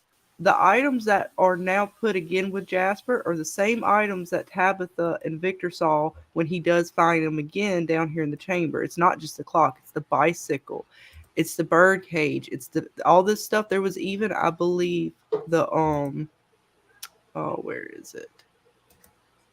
There was one of these, it should have, I might have went too far. Yeah, Yo, Where was the rest of the monsters at? Victor knows a lot about them shits. I'm telling you. And there was, and what was it, the case? There was the case for the oh, what was it that Tabitha found? The Victor has had bridesmaid? Suitcase. Yeah, The the brides? suitcase. Yeah, the suitcase was down there. all these particular items. There, it's hard to see. I'm gonna have to highlight. I didn't get it highlighted. It's really dark, but I'm gonna brighten this photo up and put it in the Discord. But yeah, this was the suitcase that Tabitha found. Why these particular items addressed with Jasper the same way he found them before, but now it's set up for them. And yes, it's a tea party, but even more so, it reminds me of Pan's Labyrinth because when the kid went down there and she found, dude sitting there was items there that she was not supposed to take or touch. It was food in that instance, but here I think it's the shirt. I don't think he was supposed to grab these things. Yeah, they were going to let him get away with Jasper. I don't think he was supposed to touch anything else down here. Yeah, the sound woke them up, but I think dude was going to wake up as soon as he touched that item. But I digress. I have no idea if that's even on the money, but it just gave me so many of them vibes. But they put the teapot on there too. They didn't put the birthday cake. Who do you guys think set this up this way? Do you think it was the monsters? Yeah. I said yesterday on Jeremy's live, I was like, we don't know where Eloise is right now. We don't know whether she's dead, alive. But the monster makes the comment of, Victor, if you keep coming down here, we're going to end up keeping you down here. What if when she left the root cellar, she somehow got to these tunnels and the monsters kept her down here? And what if Eloise set this up because she still has the mind of a young little girl, just like kind of how Victor has the mind of a young little boy? What if she set up this tea party? And what if she's down there with him? Yep. They was gonna keep. What if the one that said that shit was Eloise? Because she looks around the right age. And to go even further, we think the monsters drew the cave paintings. What if Eloise drew them? She loved to draw. They had that scene when they got in the truck where Henry was like, she sounded like, and they got cut off or whatever. So it sounded like he may have been familiar with her. Yeah, I think Victor has had conversations with these shits before. Yeah, we got a question even. Luke Starkiller says, how is Victor gonna wake up Jasper? I wonder what his voice sounds like when he does eventually speak, or Victor talks for him, he is a voice actor. Ooh. What do you guys think? How are they gonna get Jasper to talk? I talked about this before, speaking from the belly. Mm-hmm. They're going to be speaking from the belly. Ventriloquism has its roots in necromancy. People, before they even had the ventriloquist dummies, people used to throw their voices and claim that they were speaking to the dead. And then it was called ventriloquism. Ventri meaning your stomach, and loqui meaning to speak. And they I did a whole video about this shit though, but they would speak. When you look at it, ventriloquism with a ventriloquist dummy is literally making something that is not alive appear to be alive. You know what I'm saying? Just like all the way from like even a sock puppet, it's animating something with life that doesn't have life. And that's how I think they're gonna get it to talk. I think they're gonna get it to talk in that way. And it might even talk to Jade. Yeah, that's what I'm thinking. It's gonna Jade somehow, because I was hoping when Jade went down there, he touched it, and I was disappointed that nobody grabbed the doll out of the cave. I'm like, what the hell? You've seen it in a vision.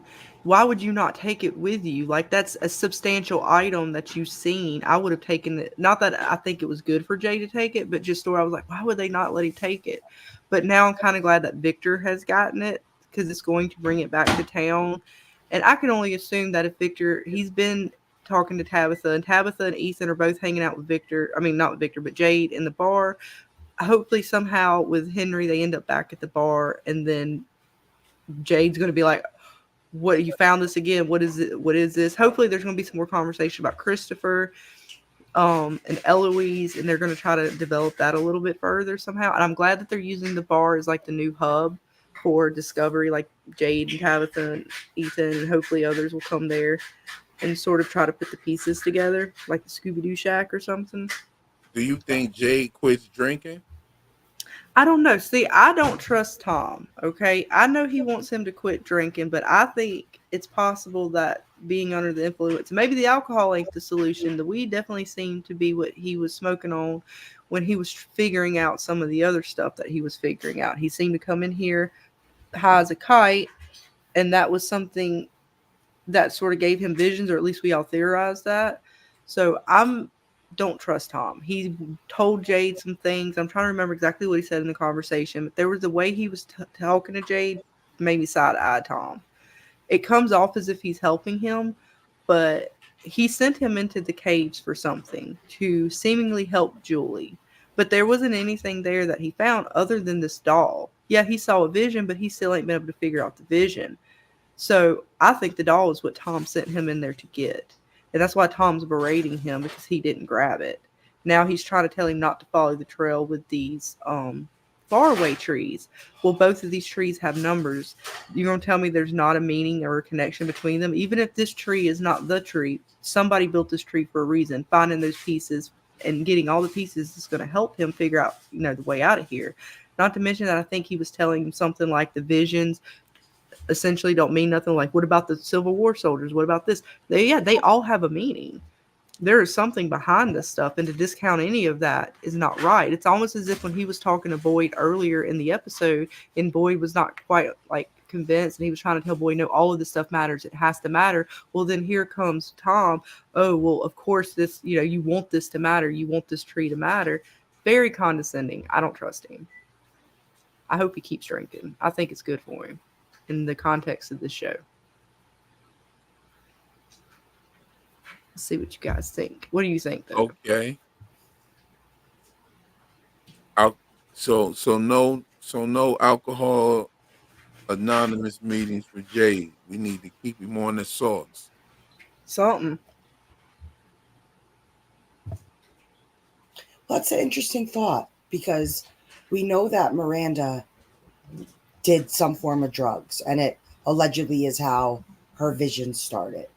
We know Jade was hopped up on some crazy shit when he first entered into From.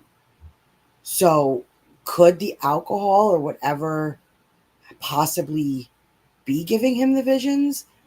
I don't know. So I agree with Scarlett. I don't know. I don't know if we could trust Tom. I don't know. Not It that I sounds like want there's. Jade stumbling around drunk, but what if that's kind of what unlocks his third eye, so to speak? It sounds like there's some level of intoxication that's involved with whatever's going on. Because she had the visions. They always talking about smoking weed. Mm-hmm. They mentioned it again this episode with Julie. Last episode too. It, just drugs and stuff keep coming up as far as LSD and everything, alcohol. Tom, for whatever reason, I think it has something to do with the reason why Tom was cleaning his glass and he's a ghost. That don't make any sense. But Yeah. I think that Tom and Father Katri are figments of Boyd and Jay's imagination because it seems like they're limited to the knowledge that Boyd and Jade have. Like when he says, "What are you?" The reason why Father Katri can't tell him that is because he doesn't know, because he is Boyd's conscience. Mm-hmm. Seems like Tom was the same way. Um, However, I think Abby is a little bit different. Um, I think that's just my opinion of those. I It haven't could seen be. I could still Terrence. see that. Terrence said that that's the boogeyman or some shit that Father Katri is. I don't know. He I mean, did. all that's still possible. And Yeah, he made a good point about it one time about the pawn and Sarah being the pawn, and mm-hmm. I'm kind of in with that a little bit. And Father Katri seems to be a little bit more combative than Tom is. Yeah. He just like Tom seems more of a passive aggressive tone with Jade, whereas like Father Cottry just straight up talking to Boyd like sideways. Like it's like I said, the aggressiveness is like right in your face. Mm-hmm. Let's see. Gary says Jade has a connection with Jasper. He needs to get him in a room under a bright light and make him spill. Absolutely, I would agree with that. Let's see what else we got. Oh, I'm not sure if I'm gonna say this right. Blark Arts. Oh, I know I did not say that right. I apologize. I don't think the ultrasound was able to pick it up, or the place doesn't want her to see it, similar to the tarot reading when the bird came in. So, yeah, they're being real closed on Fatima's pregnancy, or she is pregnant, and that was definitely, I think, a troll on us, but we will have to wait and see. Arrow, because I got high, because I got high, because I got high. Ba-da-da-da-da-da. Purple Eye says Julie is blocking out the screams. Perhaps alcohol is blocking out the negativity. And yes, she's using it for certain means in order to block out or at least help calm her nerves. But yet, it seems some people, when they take certain drugs, so maybe the alcohol, it's still possible that Tom is good, right? Like maybe the alcohol is not the proper way. Perhaps taking marijuana or other hallucinogens are, but who Maybe knows? the show is a metaphor for addiction. It's just a wild out there theory. Could be. Doug says, looks like the monsters trying to pretend they are still people recreating their own little living slash dining room with the furniture, etc. And that one snoozing in his chair like an old man in a recliner. Yes, it was definitely an interesting scene. Like I said, a lot that could be depicted from it, or definitely make your mind wonder what was going on, because again, it's as if they're moving these things around, but that was like a tea party set up. And where did this chick come from? Because one dude was definitely just chilling. And I believe, again, it was everything about the scene was weird, because these are particular items that they saw when he first came through with Tabitha, including the monster that we see laying on the ground. I believe this is the same one that Victor draws when he comes back after they go through the tunnels with Tabitha, and he comes back. He draws like a little creepy monster. I believe it's this guy here. So why is it? Are these particular attached to Jasper? Are they looking over Jasper for a certain reason? Is it just because they like to take items, and this item happened to belong to Christopher? So when he died, they took the item, and the item. I mean, we see from again Victor's point of view a memory of Jasper talking or arguing with Christopher, and I assumed it was real because that's creepy as fuck, and that would be awesome. But is it really talking, as Henry sort of told or questioned Victor? Like, what do you, it's a toy. What do you mean did it talk? So, still possible that Victor doesn't know, or he's remembering something but not remembering it correctly. He's still trying to remember. So I can't wait to see where they're going to take it. Is he actually going to be able to say something? Let's Yeah, I see. don't trust Victor. Yeah, his memories are a little weird. He has selective memory. Exactly. Yes, absolutely. Or something in this place blocks them. It might not be of his own doing. This True. place could be fucking with his memories. So it's not the fact that we can't trust his memories. He's fighting so hard to Mm-hmm. remember stuff I that think Donna. Oh, my fault. I didn't know you weren't done yet. I'm sorry. no. I'm just saying that what if it's this place that's blocking his memories? I think Donna erased his memories with the peaches. Oh shit. A Chocolate Beauty asks, were I'm they with you able on the to peaches. save the cannabis plants? Actually, I think the cannabis plants were the only thing in the greenhouse growing. And also hanging up in Colleen House, they was drying. Mm-hmm. So I think for whatever reason the cannabis may be okay, but the crops were not. So I don't know. It's a conundrum for me. I can't figure out because I thought everything was dead, but apparently I think they showed a little bit in the greenhouse when Fatima was in there eating. There was like a cannabis plant, I think, behind her or something like that. Or it appeared to look like one. It may not have been. And Lauren And says, "I don't." Sorry, go ahead. Jade had a rolled joint in his ashtray. If you notice, there was something he had an ashtray on the table and there was something rolled in it. Burnt offering.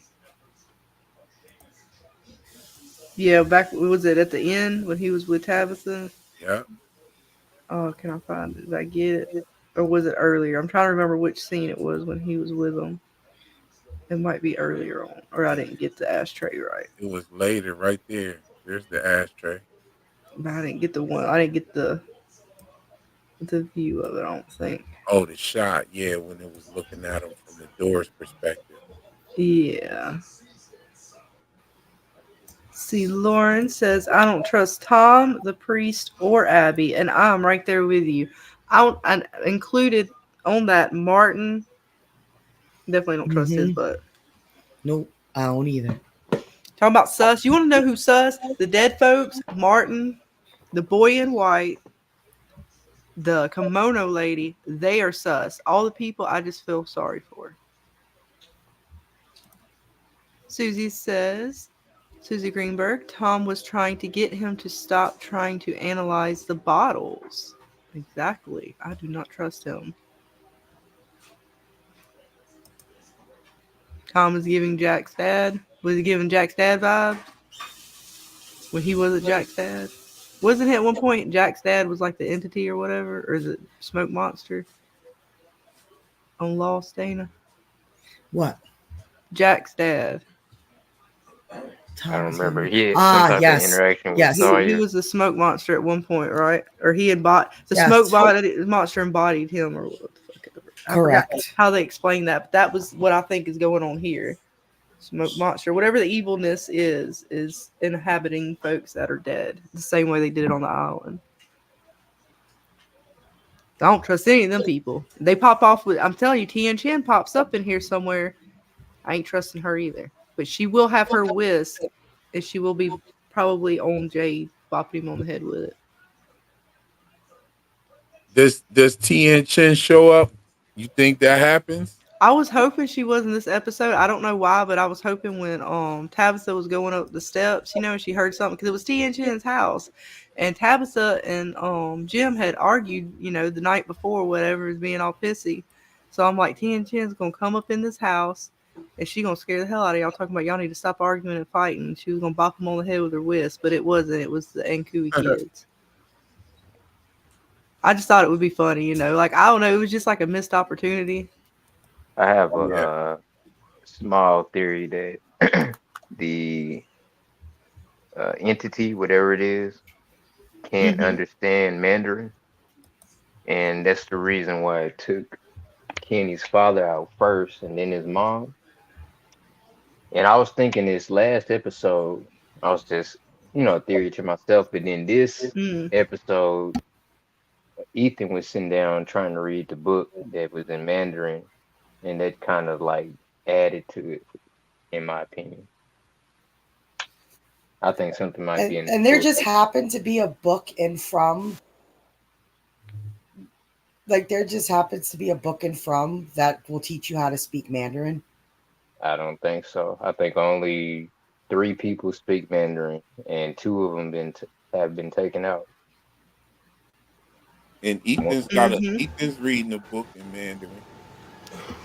Yeah, the book. It was like a herbal book or something, right? Right. Yeah, it was herbal. We don't know And what it kind had of the book. yellow all over it, all the yellow flowers. Could have been anything. Well, it had like flowers on it. It made me think it was some kind of like we call it like survival books or something like that. Like an herbalist. Yeah, like when you try to know local plants. Yeah.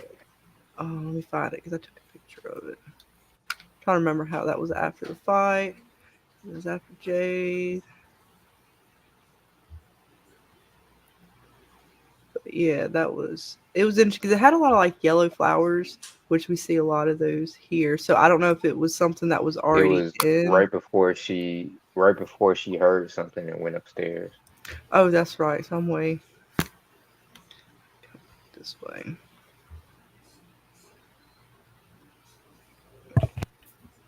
It was before that. Here it was. That was the book when he closed it.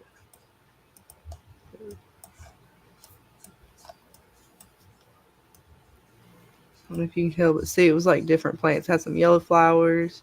Yeah, I see. Good eye. So again, like I don't know if this was something that was just original in the house. Like it might even be something to let you know about plants here. I don't know. Well, if it's written in Mandarin, she had to have written it, or hit her, or the father, or Kenny. But I doubt it was Kenny. See, there was like an. I don't know if that one's a better picture or not. I'm trying to see what the cover. Did I get? I don't think I got the cover. Dang it! I couldn't quite get the cover. I guess. It just seemed like the entity made it a point to open up the doctor's office, make sure Kenny's dad gets killed, and then cause this whole fiasco with the animals, which it looks like something else going on, but ends up with his mom being tortured and killed and stuff like that. And those are the only two people who could decipher what's in that book, other than Kenny. Mm-hmm. See, PM says, I think it's an indicator that Katri and Tom are on opposite teams. So Katri would be out, or Katri would be out bad team in reference to our people. So, yeah, I guess I could see that. Like one is for good, one is for bad. That's definitely possible. Yeah. See, Lauren says he told him last season that it was unfamiliar, not unnatural. Now he's telling him it's not natural. Yeah, he's definitely kind of going back and forth, and it kind of even fits with what you were saying, Real. Like, if this is his subconscious, it's more or less him trying to, like, it's what he knows and kind of where his mind is at the time. And he's already fighting with what this tree is. But, man, if he didn't, I'm telling you, Dead Tom irritates me. The Dead Father Katri, I'm like, y'all playing too much.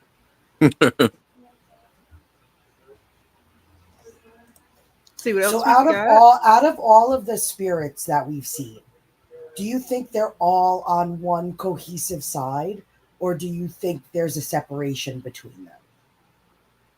Separation, in my So opinion. you think there's multiple, like if there's two sides at play here, each of them are using spirits to It communicate with the people of from.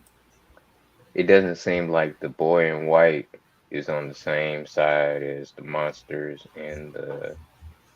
It seems like there's some type of entity that can see everything that's going on. It doesn't seem like it seems like the monsters, the entity that can see everything, they're on the same side. They may be one and the same, and then the boy in white is on the other side. And from what I'm seeing, could definitely be wrong. What about you, Real? You think all these ghosts are on one side, or do you think there's a separation? No, I think there's a game happening between multiple players, and I think that the people are just pawns, and some of them are more important than pawns. So you possibly think each ghost represents a different player in this game. Maybe, maybe I'm not sure. We still don't have enough information yet. Even like how Tabitha, we just got word that Tabitha was also having dreams of this place, which is crazy.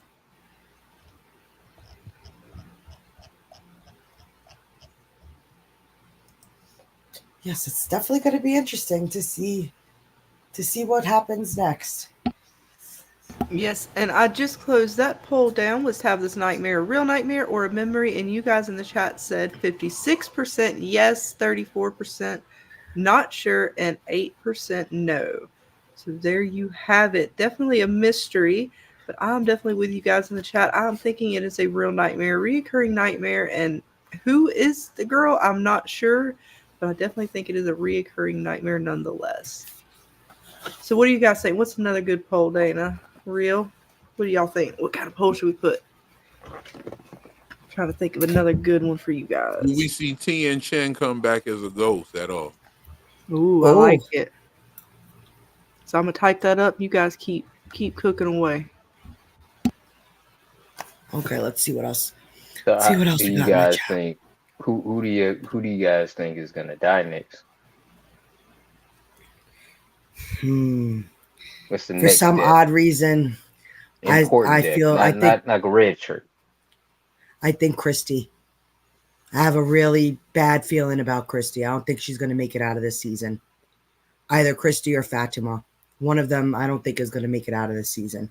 I agree with Christy because this place has been fucking with Kenny the whole time. And she done stepped out there saying, hey, you're not alone here. You still got me. And this place might be like, well, we don't want Kenny to have anybody, so you got to go. And that kind of go back to my theory earlier. And maybe it's got something against the fact that he could read, he can do things that they can't understand and stuff like that. But I I I think I'm going with the Fatima. I think it might be Fatima. I Yeah, think that it I could think be. Ellis might be put in a predicament where he might have to do the same thing his father did.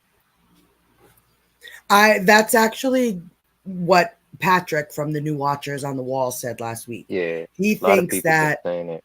yeah, he thinks that Boyd is going to have to make the decision whether to like do something with Fatima because she's either turning into a monster or having the demon baby, and Fatima's gonna choose to maybe kill herself over having someone to have to make that choice to kill her.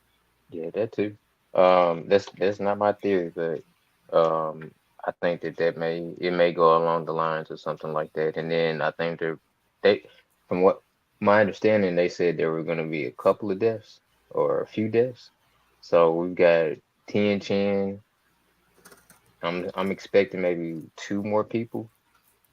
So Beloved. So yeah, that's the deciding factor. Who do we consider beloved? And I know a lot of people say Dale is not in that category, but you would be surprised the fan base he has out there. You have people who were really sad that he was killed. So Dale's a question mark for me. He might be considered a beloved character. Yeah, that's I got definitely love for possible. Dale. Yeah, I want to see Dale come back as a ghost. he's one of the originals. Definitely had a few good lines. I want And to if see he comes Dale come back, I back and bet you say he's going to come as a back to ghost and say, Donna. "I made it out. I was No, right the whole time." I Dumbasses. I told y'all fooled motherfuckers it was a y'all. pocket dimension. I told y'all it was a pocket dimension. He like, I fooled y'all. Them was jokes. That wasn't me. Like this Yeah, Dick Dickley said, ever since Christy told Kenny he would never be alone, he was marked by, or she was marked by death. Yes. that's what I said. As soon as she said that shit, I said, oh shit, she's done.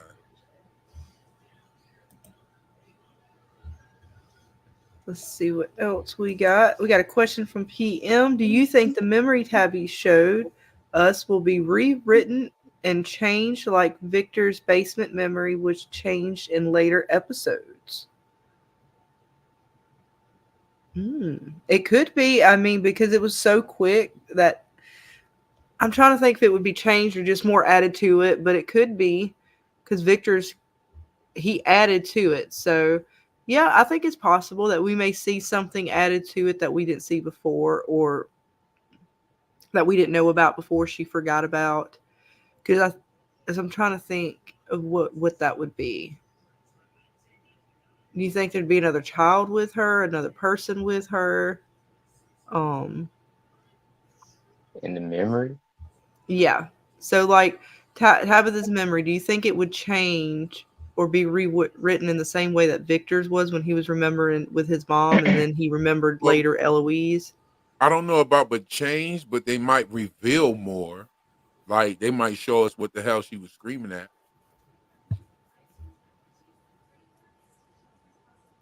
I mean, it might do it kind of how Victor did his, where he didn't remember Eloise the first time he showed kind of the flashback with the memory, and then the next time he saw the picture, he was like, "Oh my God, I remember I had a sister."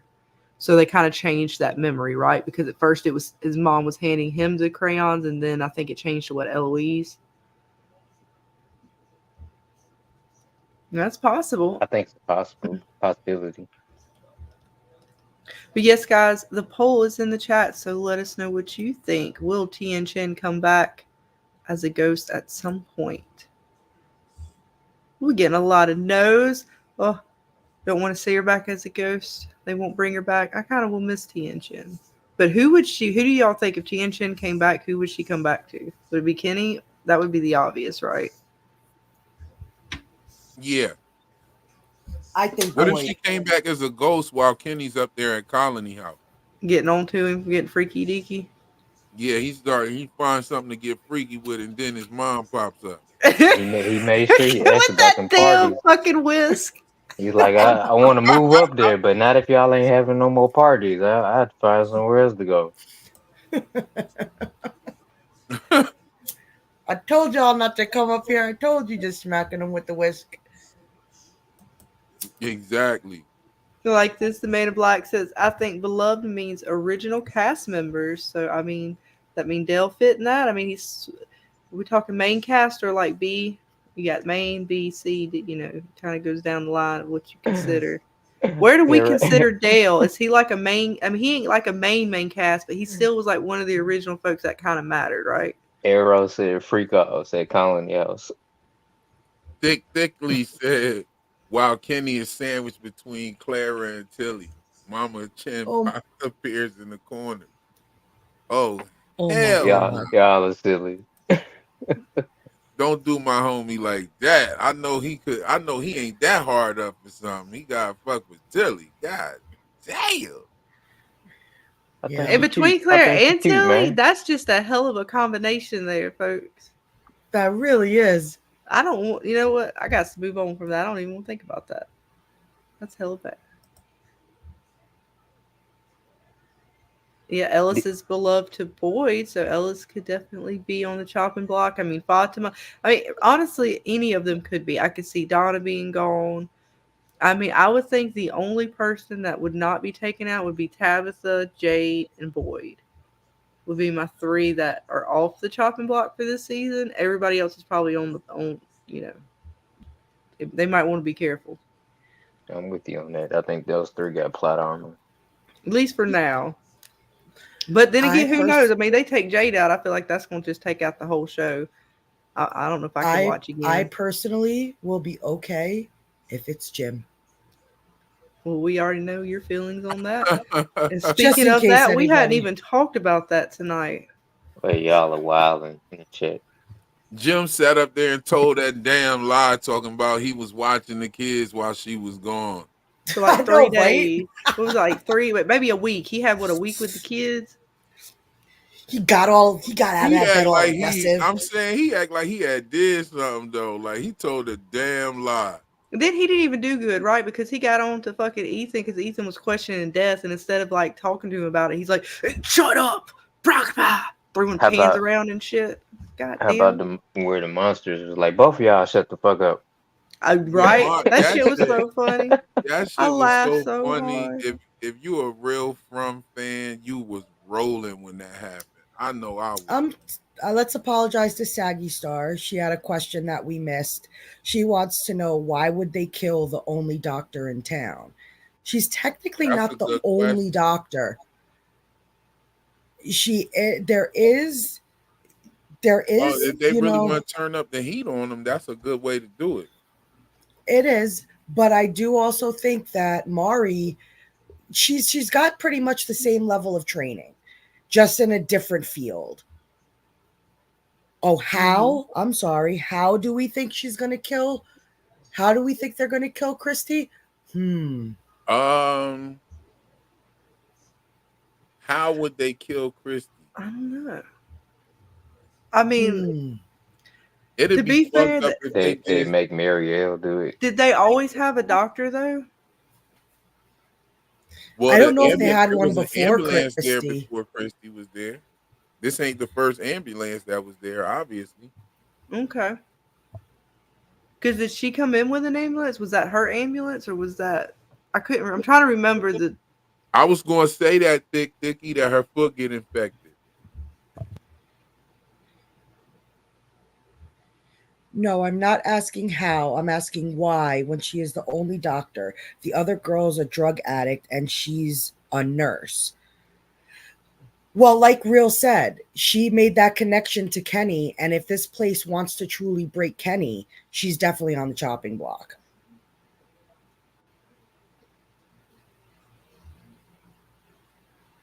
Like I said, I'm trying to think. Yeah, they'll be coming for her next, Sag. They'll be coming for her neck because everything that's dear to Kenny, they seem to be coming for it. I mean, they killed his father was really like amongst the second people to die, like amongst the second round of killings after Lil Megan. Yeah, Trump don't give two shits about That they anybody go that back to gives a my fuck hit list about theory, Kenny.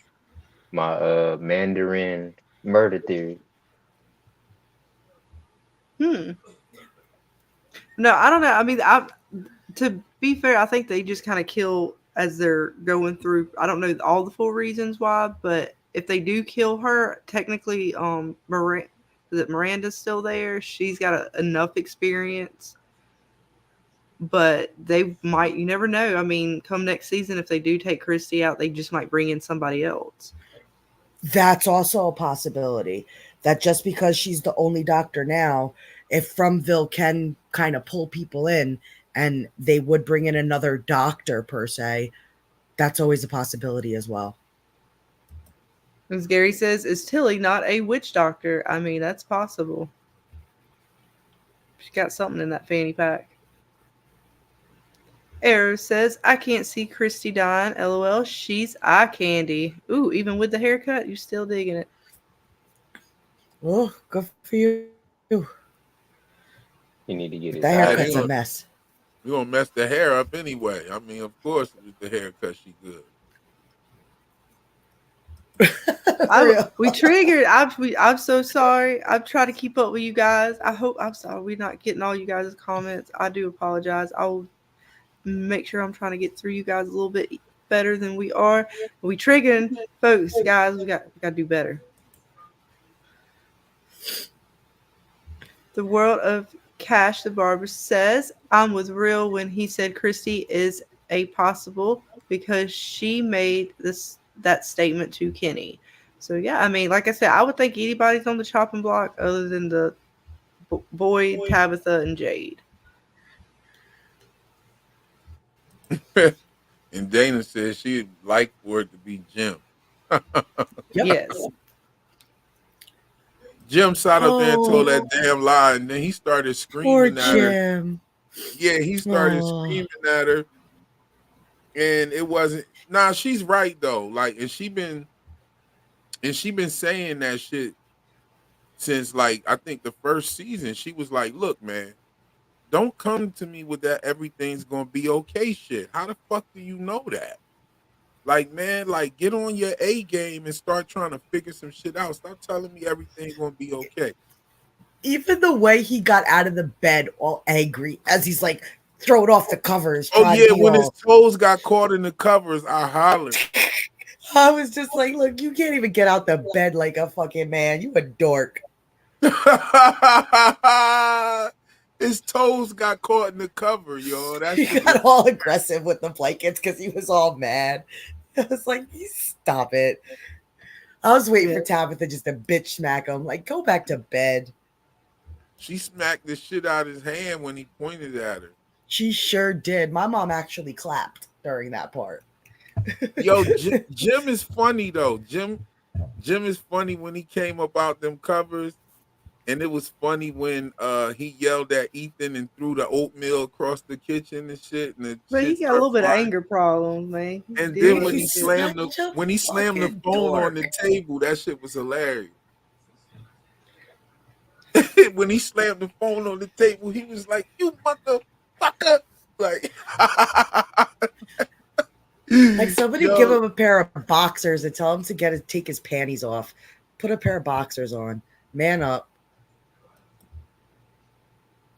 But man, it was interesting though, man, because like Tabitha was being very cold, right? I mean, she was being a little cold, but he did kind of hound her a bit. Like I could not. I was taking these. I took so many of the two of them in this fight. I do not know why. I took so many screenshots. Want me to read your mind. You just Saggy want me to Star read your said, "Real, you mind. forever talking about how funny this show is. I'll be scared out my mind watching this." Word, it's really scary like that to y'all. I don't Some see people it. think it is really scary. Yo, this show is mad funny. Like Boyd is mad funny when Donna came in there talking in the station, and he was like, "Get the fuck out of here! What the fuck you talking about? Get the fuck out of here!" Smacking his When he bell. when he smacked the bell, yo, that shit's hilarious. Like all that shit is hilarious. Yeah, I know Victor there's no Victor be way. going in too. I know there's no way that they wasn't on the set laughing at that. Like, I know they be having a good time laughing on the set. I know the set is mad funny because they say some of the funniest lines. Mm-hmm. Like when there's no way that Dale didn't laugh when that they didn't have at least 5 takes of him saying, "You gonna be sitting here with your thumb up your ass while I'm at home trying to get the rest of us home." Like, there's no way that didn't take at least 5 takes. Half the shit that Jade says, like, yo, if you fuck this up, you spending the night in a box. Right? I know that is the best line ever. Yo. Okay, Ding Dong. Let's see what else we got. Saggy Star said, I just feel like it makes sense when the paramedics came to town, but then they both died. And so it just kind of put that theory on the back burner for a second. Yeah, I mean, I thought a lot of stuff to do with the pregnancy was going to follow through, but now they're kind of playing around with that. So I don't know, man. They just kind of taking folks out that I thought, that we were going to need. So if they do take Christy out, I mean, I thought that Christy and or Marielle would be needed for Fatima's pregnancy, but if they take either one of them out, then that just, I guess the monster nurse is there to help them. Yo, I gotta agree with Robert on this. Like, Tabitha really don't have no right to call, like, to really give Jim shit. Yeah. Cause the thing about it, she's a dumbass too. Like, you Oh no, yeah, chasing no, they're both terrible you parents. I chasing just don't some like how he mangy like ass hound her in kids. the scene. You chasing some mangy ass kids. I'm talking about these kids. If you thought they was alive, something's wrong with you. When you see them hands and them heads and all them scars and them veins poking out, why would save them from what? They're already cooked. Mm-hmm. Look at them. They already cooked. They already cooked. How the fuck are we gonna save them? What you gonna They do? Go extra get them some? crispy. Yeah, they cooked. They already done. Look at the fingers. What you gonna do? Get them a manicure and some wigs? Yeah, cool Like kids is Snow, extra if you crispy. think they ass at the tower, leave they ass right where they at. Because we ain't going to save shit. I got 2 children of my own I got to be worried about. These kids is terrible looking. No, I mean I agree that Yeah, Tabitha, she's definitely not the greatest parent. Jim irritates me, y'all. I can't help it. He irritates me, I'm man. gonna tell you They look if like the them Aunt 28 Cooey cents a kids, day kids. if them Aunt Cooey, if them Aunt Cooey kids would have came at me when how she gonna like crouch down up in the stairs like that? She should have kicked that little motherfucker down the stairs and kept coming down. Just coming Just up feel the stairs roll his saying, ass "Man, across Look, he should've exactly. I think I said that shit last night. I don't He care should what have it kicked is. the shit out of You his little kick it. dusty ass right down the Yes, step. right in that's the right. chest. Right in the chest. You, Just kick it. you kick Yeah, anything that comes and then at you. slid on him like a sliding board, like a surfboard down the steps. Like, get your little ass up out of my way. I'm coming down the steps. Don't you see this? Like, come Welcome, George, man. Welcome, hun. We goofing. What's that? What is that? We're making We're fun of talking the about No, kicking the Ankooey kids. Ankooey kids down the steps. I yeah. wholeheartedly agree with Real. Boot that Ankui kid down the stairs and get out of that friggin' house. Don't just crouch into the fetal position. We Yeah. actually had a super chat in our stream last night asking that exact question. How many Ankui kids do you think you could take out one-on-one before you were overwhelmed? I know I would have took out at least the one on the steps. At He would have. least would the have one on been the steps and meatloaf. get down those stairs. Yeah, definitely. Yeah, ain't no fucking man. way. And he was a skinny one too, so she didn't have no problem. Yeah, coulda she had, definitely- she had, I would have surfboarded the shit out of him on the way down them steps. a little Yeah, Liu you trying to Kang get bicycle combos kick and down stuff. them stairs, Mortal Kombat style.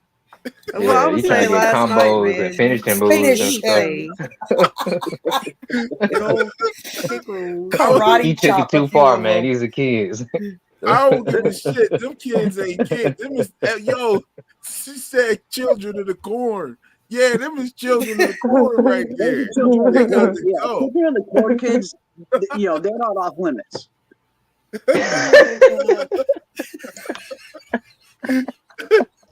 And then Jay said he saw him on the slab. Oh hell no, y'all got to go. Oh, they dead already, so it don't count if you kill them again.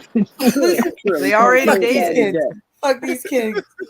Let's I find can't even another find way him anymore. So home. they're trying to find the damn screenshot. I keep losing them. Yo, for real. I mean, yeah, Oh my both of gosh. them are both of them are type shit parents though. You know, I give Jim Tabitha and more of a Tabitha? pass. Yeah. Yeah.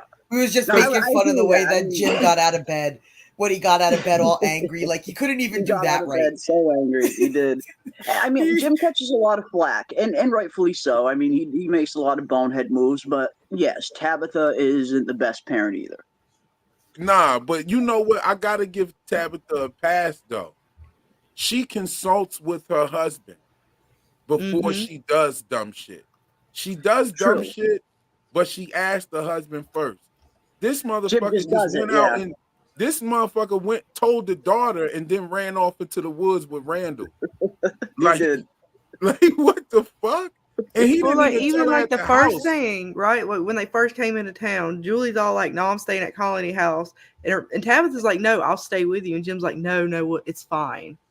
Let her go." I'm like, Yeah, I wouldn't be down with that. I mean, you just arrived in this place. You have no idea who was living in that colony house. You had your 16-year-old daughter. There's no way I would have let her stay there.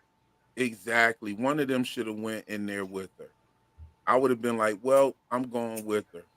But no, I they think tried Tabitha to even pull. did. They tried to pull the shit on them with. She said that. "Oh, I'm going too," and they was like, I'm "No, going you done, too. Yeah. yeah, you done picked the rock already, so you can't go up there." Fuck this rock. Exactly. I would have hit one of them with one of them fucking rocks. Right. I would have This rock is this slung rock. that shit Coming- like yeah. I would have slung that shit like a major league baseball player at Donna. Absolutely. Like who the fuck you talking to like that? Like yo, Yeah, save this for when you bury Dale in a few seasons. yeah. Add it to the wall. Add it to the wall. I'm the new monster.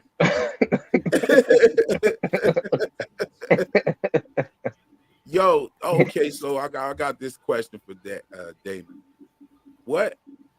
What's your reasoning behind Donna advocating for Julie to slide up the colony house like that? I think that she really just wanted to stick to what the rules were that Julie chose. And if those were the rules, then those are the rules. But I still thought that there was like animosity against Boyd because she still held a little bit of it for what Abby did. And I think anything to kind of just give Boyd a dig in that moment, she was going to do.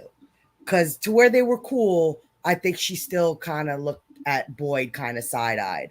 And if it was going to defy Boyd, I think she would, that's more so. It was a personal dig against Boyd more than it was anything else. Right. Because Yeah. she was debating it with Boyd, and Boyd was like, Donna, just shut the fuck up. Yeah. Yeah, Donna's like, no, it's decided, it's over, and he's like, shut the fuck up, all right, let me talk to this family. And No, he's I like, think let her Dana's spot go. on. Yeah. I don't know. I feel you on that. Maybe her wanting to follow the rules.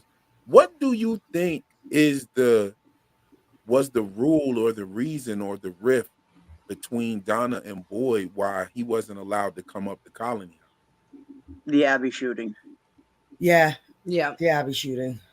The I think Abby the Abby shooting? shooting is the thing that originally split up the town. Because when we look back to that flashback, Donna was a part of the town back then. She wasn't up at Colony House. She was at the diner. She was walking around. She was on the street when Abby started shooting.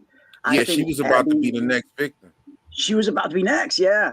Yeah. I think Abby's shooting was the catalyst for the town kind of splitting into two different factions, where the people who were like-minded with Donna wanted to kind of live every day like it was their last kind of thing, the whole Colony House party thing they got going on there. And But why Boyd was and it like, everyone. Boyd, she was like, Boyd, you don't come up here. I mean, Because I think there was a because real separation between the town and rift Colony between House. not just the town and Colony House, but between Boyd and Ellis. I think Yeah. that was Yeah, I think Donna's he was trying. misguided way of protecting Ellis. I mean, okay, but misguided. think about this though. That couldn't be the reason, because Ellis was the reason why she let him come up. He was like, yo, I'm here to see my son. She was like, come on. But he kind of said True. it like, he's still my son. But at that at that point, I think Donna knew the animosity between Ellis and Boyd. So maybe I think it was just Donna's misguided way of trying to protect Ellis, but it is still his son. I But think there I is mean, there could be something else. something that we're missing, or something that we don't know about the lady and her daughter that got killed in the beginning. Because for whatever reason, it made them squash their beef, and he came down to go see her. Well, And he Ellis didn't go to the did. funeral, but he went to the grave. Yeah, he went and paid his respects by himself. Yes, I think Ellis, something happened with something them. happened because he was about to say it. Boyd was about to say it, and Ellis cut him off. Like, yeah, I know who they are. Because he was Some okay. So people think that Boyd and her were maybe having a little thing. some people think that that's crazy. Because Megan's mother. she did say that Boyd was the one that was going to get everybody home. And that would have been crazy as hell if that was going on, if that's what it was. But I think it's something else. I think that Tilly is actually related to Megan. I think that's Tilly's granddaughter. Okay, interesting. You know what I'm saying? I think she was one of the Pratt's mother. I don't think Boyd and Frank's wife was banging. I don't think they did either. I don't know where. I don't know what people saw in that. I didn't think that was the case, but for some reason that was one of the theories going around in season 1, that people thought Boyd and that chick had a little thing going on. I didn't see it though. I didn't see it either. I didn't see it either. I kind of see what they could say. I see it a little bit where Lauren spoke highly of Boyd, and Franks pointed that out too. He was like, yeah, Lauren used to always say you was the one. And then I could see like how Boyd was like super pissed off that she died. I wouldn't be surprised if Boyd had similar run-ins with Frank in the past, where maybe this wasn't his first kind of outing where he was getting drunk and, maybe neglecting to really protect his family, yada, yada. I wouldn't be surprised if he was like the town drunk kind of character, and Boyd was kind of constantly telling him to kind of shape it up. So that way when Megan and Lauren did get killed, it had that extra effect that Boyd blew up because he had been trying to tell Frank to straighten up. And I think it was also a reminder of Boyd failing to protect his own family. I did see in the last episode, episode 5, a little chemistry between Henry and Donna, and also Boyd and Baka Yeah. had a little chemistry. Honestly, Jade and Tabitha had a little bit in that last episode. I mean, you see that one little scene of Jade and Tabitha, right here. I mean, and I think we were talking about this the other night. Mm-hmm. The way Tabitha kind of says thank you, that silent thank you to Jade, and there you Jade go. I got her acknowledges lips it where like she that. licked her lips. Right. Hey, I'm telling you, Oh, there was stop, something stop. in there, some kind of spot. What if Jade plays for the other team though? See, we were talking about her. People talking about that too. He did say some. I remember a lot of the females was saying that they thought Jade was playing for the other team. So I hope not. He's too and cute. and then he even said that he used to play dress up. As a kid. Yeah. He's up there. He's gonna break a lot of women's hearts with that, I don't man. There's think a the lot of dress up- ladies out there that is wanting Jade. I don't think the dress up would make you be on that side, but I don't think it when necessarily old girl indicates tells you you she gonna ride you like a porcelain, what'd she say? A porcelain Alabaster dragon. Alabaster dragon. If she told me that we had to cut to the next episode. That's all I'm saying. That's all I'm saying. You can't show the rest. Let's go. It would have been 2 sex scenes in that first season. But yeah, I agree with a lot of y'all in the chat though. They is talking about how basically I agree with Kiwi and you guys. They should not have let the kids be able to choose at all. Yeah, should have been the parents choosing for the family. I agree. Nah, speaking of the Alabaster because dragon, what if Ethan was like, I want to go to Colony House? Like he's like 7. Like, what do you mean he has the choice? And they're already banging 10 feet away from him at night. So yeah, it wouldn't have been that's crazy. Not a great place for a kid. Right, as Wolven fan says, ain't no bitch telling me I ain't coming with my son, my daughter. No. And then what pissed me off is that like not Julie, but Tabitha had not chosen yet, right?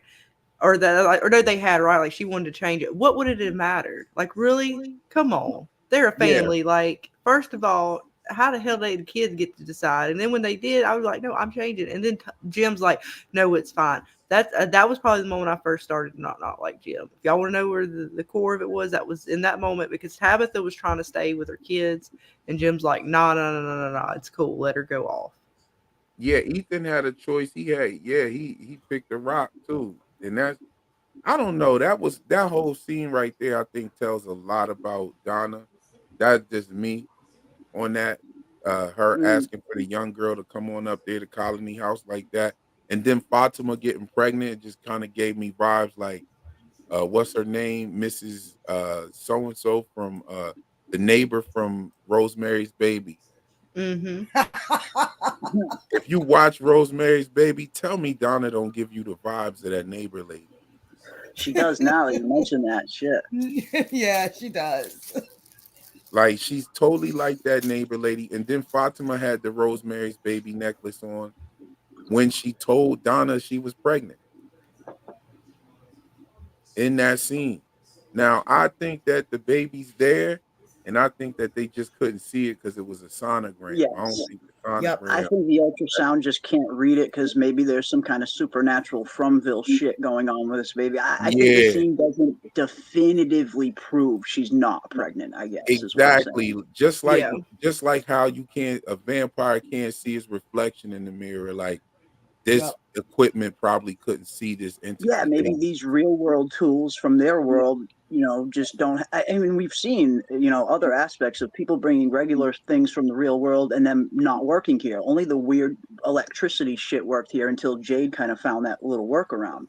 So yeah, what's to say that this? Maybe they have to hook it up to the light bulb. Maybe they have to hook it up to the light bulb. Yeah, because those little ultrasounds, they have their own independent power source. They come with a little built-in battery. But at the end of the day, I mean, who knows? If you do try to plug right into the Fromville electricity itself, would they get a different reading? Maybe, I don't know. I think I had an interesting theory about Fatima's pregnancy. Fatima told Donna she was pregnant. At the same time, Donna told her that the soil was no longer fertile. And I just find the soil was put there for Fatima. Right. The rotten soil. Like, what if the Definitely. fertility of the soil was transferred into Fatima, and now she's eating those rotten vegetables that grew out of that soil? I think the rotten vegetables were put there to sustain Fatima. Like whatever was happening with Fatima, it's almost like Fromville knew, and it made this food rotten because it knew she was going to need this for sustenance. Mm-hmm. Laura said Fatima has rock solid abs. She does. She looks good. She does look good. So where do you see this? Mari had them jeans on though. Mari looked good in this episode. I gotta say, Mari she was really rocking did. jeans. Yeah. Hey, this is the only episode I found her attractive. Yeah, absolutely. I feel like, and this is one that I like how they've been giving Mari much more screen time in season 3, and I actually have enjoyed that. I wasn't sure. I didn't really like her character too much in season 2, but they didn't really give her much to do. But they gave her a few really pivotal scenes in season 3 that kind of had her really stepping up at Colony House, being a kind of medical go-to in a few different scenes. And then when you hear those, those very weird foreshadowing lines from Christy, always telling Kenny, hey, if something happens to me, always remember you won't be alone. I almost felt like they're kind of maybe slowly setting up for a Christy death scene and for Mari to kind of take over as the lead medical in town. That's crazy. Amy makes a good point. She says she's very pretty in real life. They downplay people's beauty in the show. For sure they do. They do. Not only the actress that plays Mari, but the actress that plays Officer Acosta as well. Drop dead gorgeous, both of them on the red carpet premiere for From this year. Oh yeah, I agree. And then she came in and gave her that bad haircut to make it even more of a difference. I like this. Susie Greenberg says ultrasound her gallbladder for a weird bile baby. No shit. I like how they said, because they did say, right, like there's no baby here. It could, and she's like, well, you need to find it. Like there's nowhere else it could be, or is there? Is there? Yeah. I like the theory. And some people were saying it in the chat last week. I mean, and I thought this was an interesting idea that when the ultrasound, when they go to put the ultrasound on her, they were going to see Fatima's insides were going to be starting to like desiccate like Smiley's were. I thought that would have been fucking awesome. But they didn't go that way. See, Saggy Star says, what test did Christy give her that indicated that she was pregnant in the first place? Because I don't remember. And Christy made it seem like she was definitely pregnant. Now I'm confused. Yeah, that confused me too. Well, I'm assuming it was like a piss test or something, but something like that. I think it was like a stick test. No, you could do a random. I mean, you could do a manual pregnancy test. Yeah, the piss test or whatever. When Fatima asked Christy, "Are you 100% certain?" Christy said, "I'm as certain as I can be here." Oh, there's another way she can check. There's a way you could check the vitals, and there's a way that she could feel the uterus and all of that. Like that early on, they would be able to tell. Yeah, when my lady first got pregnant, before she was showing and everything, they were able. We went to a doula, and we had a midwife and a doula. We did home births with all 4 of our children. Okay. And, wow, natural births, all of them. Wow, natural births. We talking about Lotus births. Your girl is a rock star. Oh yeah, and this is a woman who was afraid of needles. Like I am highly impressed with her, and I brag about this shit all the time. Like she's like badass. Yeah, like she was like Xena with that shit. Like damn. Crazy. And she did something called hypnobirthing where she didn't have any pain with all 4. Oh yeah. Wow. So anyway, like no, that's badass, dude. We did like home births and all of that, and cut the umbilical cords. But when we went to, we didn't cut the umbilical cords; we just let them naturally fall off. But when we went to the midwife lady, she didn't do like a piss test. She pretty much like she had a measuring tape, and she checked where the uterus had expanded, all that. She fingered that granny and just knew. Yeah, and a woman has a different heart rate when she's pregnant too. Yes. Yep. So like it was. Yeah, there's ways you can tell. Like you said, you don't necessarily have to have a pregnancy test. And who knows? I mean, maybe there even was a pregnancy test in Fromville. That's the thing. Christy didn't really tell us what method they used to determine she was pregnant. All we hear is Fatima ask, "Are you sure?" And Christy says, "I'm as sure as I can be here." I don't know if that was leave. I don't know if they put that line specifically to leave that little bit of room of doubt that I'm as sure as I can be here, but it's I don't know. Mystery for sure. I think that method of pregnancy test is actually like a standard thing that they teach you because they teach you. It's said to be accurate, yeah. Like I mean, like it's pretty 90-something% accurate or some shit.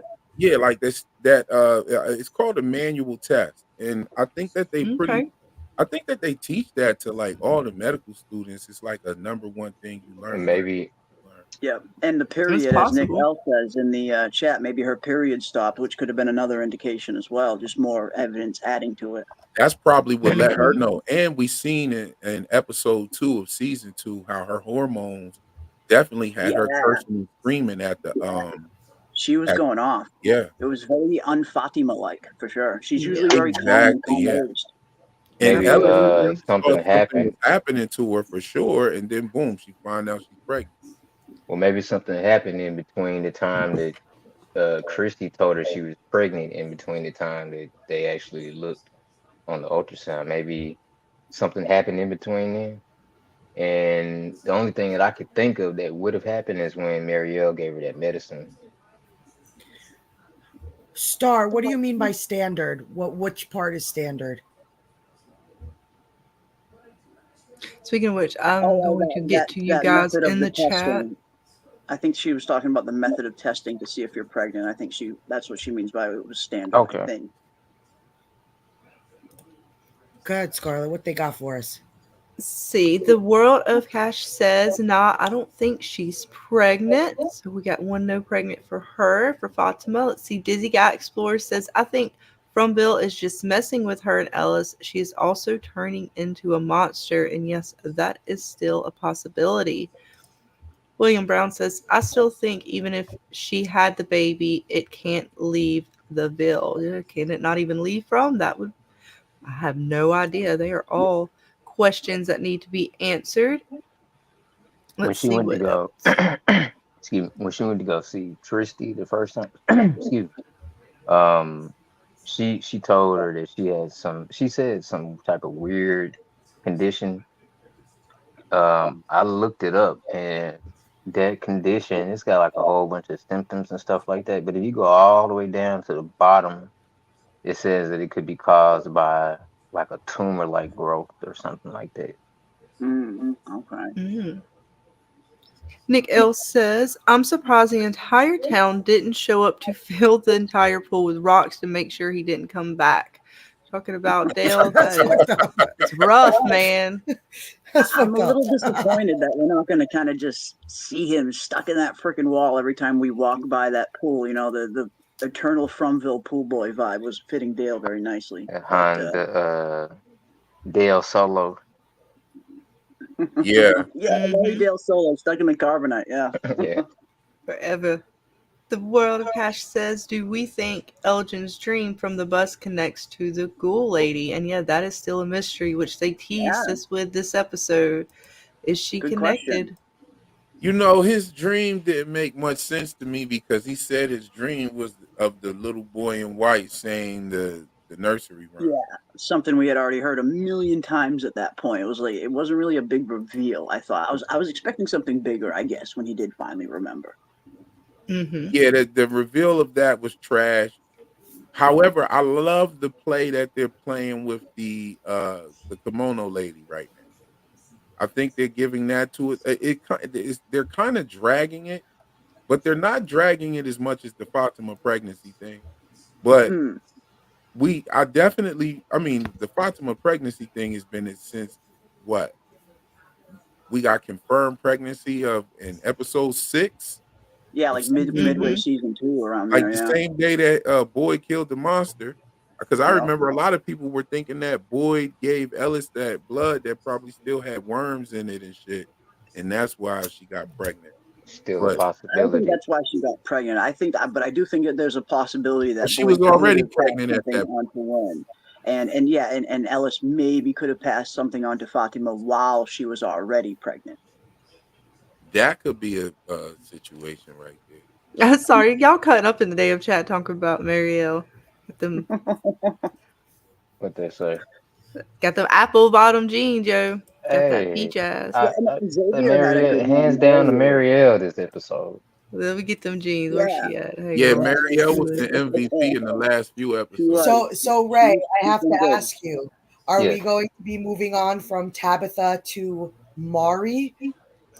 No more Will we Tabitha no longer be Today. Now it's asking Mari's and booty. demanding Tabitha boobies to Mari No, boobies? no. I like to go episode by episode, and I'm really Okay. digging. I'm really digging. What's his name? Randall in his car. His episode. He got that Joker vibe. I Yes, was Oh, I was absolutely. halfway expecting him when he was looking in the mirror. I was waiting on him to start laughing. I was like, just do it, Yes. just do I it. wonder if the whole Randall thing is a play on Phantom of the Opera. Could be. If mm. I he could see if that. he We'll see if dons a he ends up mask at getting the some point, mask. Yeah. If he puts that mask on, y'all heard it here first. Give him some Viserys Targaryen vibes. Oh yeah. Oh my God. We got Perth Comic asking, what is the Dude, shadow tentacle speaking. around the house in the drawings? And I'm trying to yeah, remember he's which one. got Are, that. The are you talking Victor about the drawing. house with in the intro sequence? I think think so. it might. I think it's in the intro sequence. It might be. But yeah, it's definitely It one of the looks like Victor drawings. it looks like a hurricane or something to me. Like something's picked Because the it house up reminded me and of what moved it all happened to around the house. Tabitha and or the Matthews house, right? Because on the Peach Truck map, it shows that same house sort of having the cracks on it, or those weird, almost like tentacle fingers, and then the cracks Yeah. are the same thing that you see when it cracks underneath her. It's like that same sort of design. Like the invisible giant hands reaching down to the Matthews family home and crushing it. Mm-hmm. I like Yeah, that. That's because good. where the stuff started falling out around the house looked like a little finger hole. Yeah, it was real creepy like that. It looked like claw marks or something. Which we see the hands also, like you were pointing out last night, Jeremy, over Fatima. Let me Nick find her again. Nick L says she probably has worms in her stomach and keeps eating the rotted veggies, Oof. compost to feed them. Mm. Yes, yeah, that was an interesting one. That she's like, maybe this whole thing that's happening with Fatima won't really be as detrimental as we're all thinking. Maybe it'll actually emerge from this as some way to fight the monsters. Producing worms or some shit. That was an interesting theory that the chat was coming up with. William Whitey says the Fromville CVS test is flawed. It could be. I mean, who knows? No Fromville Plan B. Oh Yeah, wow, you can check Stephanie's the got an pulse. interesting comment. Oh, I'm sorry. Where are we at? I'm so far behind wherever y'all are probably looking at. I'm sorry. I'm not She said the catching up very doctor well. thought I was pregnant, and it wasn't until I was 4 months that they told me I wasn't, that it wasn't alive. And then after that, they did surgery and told me that it was a tumor. Oh man, I'm so sorry about that, God Stephanie. Jeez, damn. Oh my Oh, gosh. jeez. that's crazy. Yeah, that Well, is Sorry to I'm hear glad that. crazy. you're all right. Well, thank God you're still with us, and hopefully you are healthy. And that is a hell of a scary story. Imagine that, like going 4 months thinking you're pregnant, only to find out that it's a tumor 4 months fucking later. That's crazy. Wow, Welcome Stephanie, to America. that's fucking I'll let nuts. you know anything is What? possible when it comes to Ooh, Star possible What is says it that, pregnancy. happens like a often. fibroid tumor or something? Star says it happens often. It does. Like Yeah, it fibroid does. tumors do that type shit. Yeah, it can happen. You have to keep up on that, ladies. I'm not a woman, so I don't know 100% about it, but I got 3 daughters, and I know they have to keep up on it. Yeah, I like what Thickly just said. She says, I think it would be very disappointing if Fatima's pregnancy doesn't lead to something big. It's That's got to be how I'm Yeah. something. feeling. Yeah. Right? Like if Yeah, I Yeah. they agree. gotta do something with her. Like if you don't, Yeah, you gotta it's got to do. be If she's something. not pregnant, then something's Then gotta it's come her. from this. That's gotta be Yeah. crazy. If she's not pregnant Yeah. herself, then it needs to be her herself that's turning into something. All that buildup. You gave us all that buildup from all of this, if it doesn't turn out to be something, whether, okay, she's turning into a like, give me something from this. Yeah. Yeah, that's Perth Comics says fake pregnancy because Fatima didn't want to get dumped. Oh, shit. It's a trap, Ellis. Get out of there. We got to call Mari. See, I told you, Jeremy, see, the claws are coming for Ellis. Yeah, they're coming from too, Fatima. Yeah. They're her claws. I don't like Fatima. That's what the twist is going to be. It's going to be a real baby, and it's not going to be Ellis's baby. Fatima was so likable in the first 2 seasons, and this season I just don't like her. Yeah, she's gone dark. Yeah, her attitude is changed. Her attitude is fucky. Like, what the fuck was she talking I feel like about? It's been like a kind of 180 from her and Kenny. Like Kenny, I couldn't stand Kenny in season 2. I didn't mind him in season 1, but I could not stand season 2 Kenny. But season 3 Kenny's been a rock star so far. Oh yeah. Oh yeah, he annoyed the hell out of me when he was trying to be like big bad man and throw his weight around. Boyd, sit down and let Christy do her work. I'm like, oh my god, dude, you're not down right now, Kenny. Yeah. Take my. I'll take. He was so put them in me. Yeah. Put worms in me. Yeah, like what you gonna do? What you gonna do, Kenny? What you gonna do with those worms? Right. Woodrow says the name of the motel, Star Motel, is astrology used for casting spells, and yes, the famous Star Motel sign, along with the non-motel that is with it. All we get is a pool, folks, and a Dell pool now. At that, we have added to the pool feature. Yeah. So didn't the sign change? Yeah, part of it has fallen off since I think with the massacre when Victor was a little boy. Yep. Dick Lee says she feels for Fatima because of her attitude and all of that, because she's got to eat garbage and blood.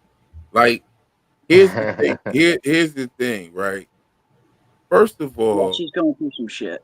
She is going through some shit. But the way she's talking to Ellis.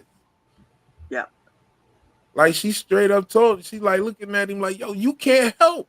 Like, well, he can't help. So I kind of feel where she's coming from.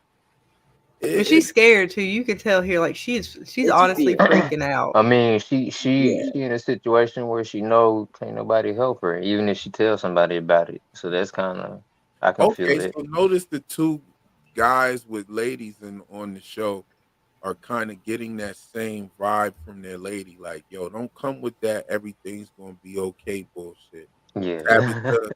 Tabitha and let's just say goodnight to Robert. Good night, Robert. Good night, Robert. Thank you for hanging out. Yes, thank you for hanging. Peace, Robert. William Waddy said the same thing I was just saying. This is emasculating characters versus now Ellis. No, for real. Like, it's like, no, man. It is. You could see it a little bit, definitely. Jim just is one of those kind of dudes that wants to help his family. He just doesn't know what to do or what to say. Yeah, his intentions are right, but he's just such a bonehead that he keeps making the wrong decisions. But he's trying. The men in this show can't win, no matter what they do.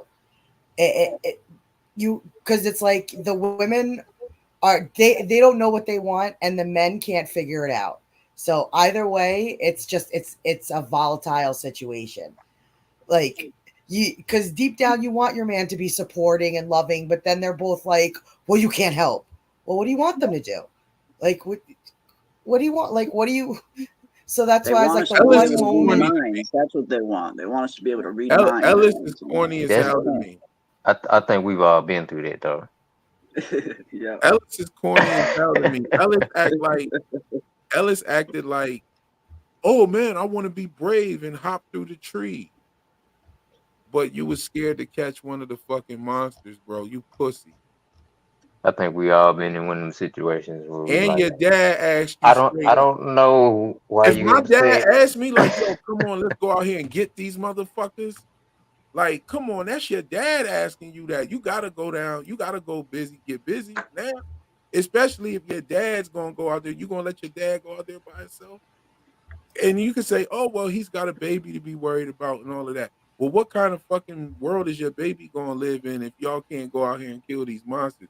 And your dad showed you that we can kill them already. So it's like, For me, I don't when know. for me, when Ellis really let his father down, I thought was during the town meeting. Ellis knows Yeah. what Boyd is going through. He knows he's doing everything in his power to keep this town safe, to keep people from going crazy. I can understand, Dale popping off, or even Fatima popping off in Bakda. But for Ellis should have been the one person in that diner that had Boyd's back, his father's back, no matter what. But he didn't. You know who did? Kenny. Kenny stepped up Kenny, and grabbed Boyd's back. So Kenny, that let me down where Ellis was concerned. I thought, he Yeah. knows the strain his father is under. Even if he isn't agreeing with his decision in the moment, you still have your father's back in the public eye. You got to present that united front. You can't. exactly. Even if you don't It's agree with him, you can't shit on him in yeah. front of everybody. It's your dad, and you That's know what he's going through. This is your dad who killed his own wife to save your ass. yeah. And so that really pissed me off with Ellis, that he didn't have his father's back there, that he's actively kind of speaking out against him in front of the whole town when he knows what Boyd's going through. This is why I always call Boyd Atlas. He's the Greek Titan Atlas. He's holding this whole town up on his damn shoulders. Mm-hmm. Yeah, he is. Well, that's He what really made is. the whole scene between him and Ellis afterwards so powerful. When he Yeah, was in the like, street. "You think you're Yeah, grown? You think you're grown? You think you can yeah. lead? Who Who are you you going to sending to that sacrifice trade? next? Who's it going to Who be? you Who are you going to sending? send in? Pick, Who are you going to pick. Go sacrifice? ahead. You a man, right? You can make the decisions, right? Look at these people and tell me who are we sending through that trade." And he was just a stuttering fool. And he was soft. He was so soft he didn't have shit to say. It was it. Nope. He shut his ass right up. Yeah, And what you saying about how Kenny stuck up Kenny speaks right. stepped up. It stepped up for Boyd in that meeting. That Yeah. speaks right back to season 2, episode 6, where Boyd didn't want to give Kenny those worms either. Because it's like, yo, you're like my son too. Yeah, what's inside of me is a nightmare. You don't You want might, this. yeah, you might be pissed at me right now because of the whole Sarah thing, but I wouldn't give that to you neither. It's like Mm-hmm. it's no different than me giving it to Ellis. You're my sons. I like this. No says sometimes we don't need men to solve the problem, especially if you can't actually solve it. Just listening, because I'm sorry, Jim don't always solve the problem. He makes it worse. He does make shit worse sometimes. It is true. Oh And yeah, she does go to Jim. Like, she did go to Jim and ask, like, permission or kind of what he would think from time to time. But then he would just be like, no. nah. Well, sometimes I disagree. Sometimes it's got to be the right man because Jim is not necessarily saying the right things to solve the problem or that the things that Tabitha is trying to hear. But there's another man named Jade, and he's saying what she wants to hear. He's trying to get down to the bottom of it, and they've been having great Oh, chemistry yeah. since I season don't 2. really want her to go with Jade. I think Jade deserves better. But no, they some heavy chemistry, especially the way he reacts to the kids. Yeah. And how the care that he seems to have for the kids, even now, like when after the town meeting or whatever in the last episode, and Jade comes in there before the town meeting and he's starting to cuss or whatever, and he even like corrects himself in front of the kids. He's trying to be like, no, I'm trying to be respectful. He's And then his including hyperactive mind forgets about it 2 seconds later and swears in Yeah. front of him again. This is why you love Jade. He's the fucking best. even this episode, man, like the way he kind of calms Ethan into trying to help Yeah. figure it out, but giving him a purpose and something to do that's not having him out there in the woods searching for shit. You can sit here and look at these numbers. And not only that, it's like he knew that Tabitha needed a break almost. It's like he Mhm. sees Tabitha come into the bar with Ethan and says, "Oh, Ethan wanted to help you with your puzzle." Jade's usual response would be, "Get the hell out of here, leave me alone." But he turns around and it's like he instantly knew that Tabitha needed this break. She needed Ethan to be occupied for a little bit so she could kind of have a moment to kind of collect herself. So he's kind of reading the room. He's reading her body Mhm. language very well. And yeah, there's a little bit of chemistry there, it seems like. Yeah, I'm Absolutely. ready to see what's going on with Boyd and Bakta. Yeah. Who was it laughing in the background? Everybody. Oh my God. I saw Boyd was checking out them braids and how fresh Bakta been keeping them braids up there at Colony House.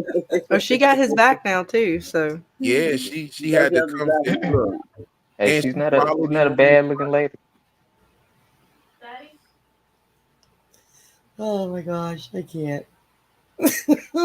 And see, Nick L says the biggest thing that the people of Fromville need is each other. And They need to you share only their got what, experience with 74 each other people? to all solve their Yeah. issues. And Nick's 100% right. And that's why I really like the scene between Randall and Mari in this episode, where you can see Mari could kind of tell, she could kind of see it on Randall's face that he was kind of, this was his way of like crying out for help. Like Randall kind of wanted that human connection, that human interaction right there, but he doesn't quite Yeah. know how to go about that because he's so stubborn and he's so kind of socially awkward that he doesn't know how to Yeah. kind of convey those kind of feelings. But when Mari offers him to kind of stay in the clinic, you can kind of just see the look of relief on Randall's face. Like, it's like, okay, she was picking up what I was putting down. He was looking for some of that human connection. Mari kind of picked up on that and offered him a place to stay. You know, no one has to be in this place alone, kind of thing. That was a good scene between them two.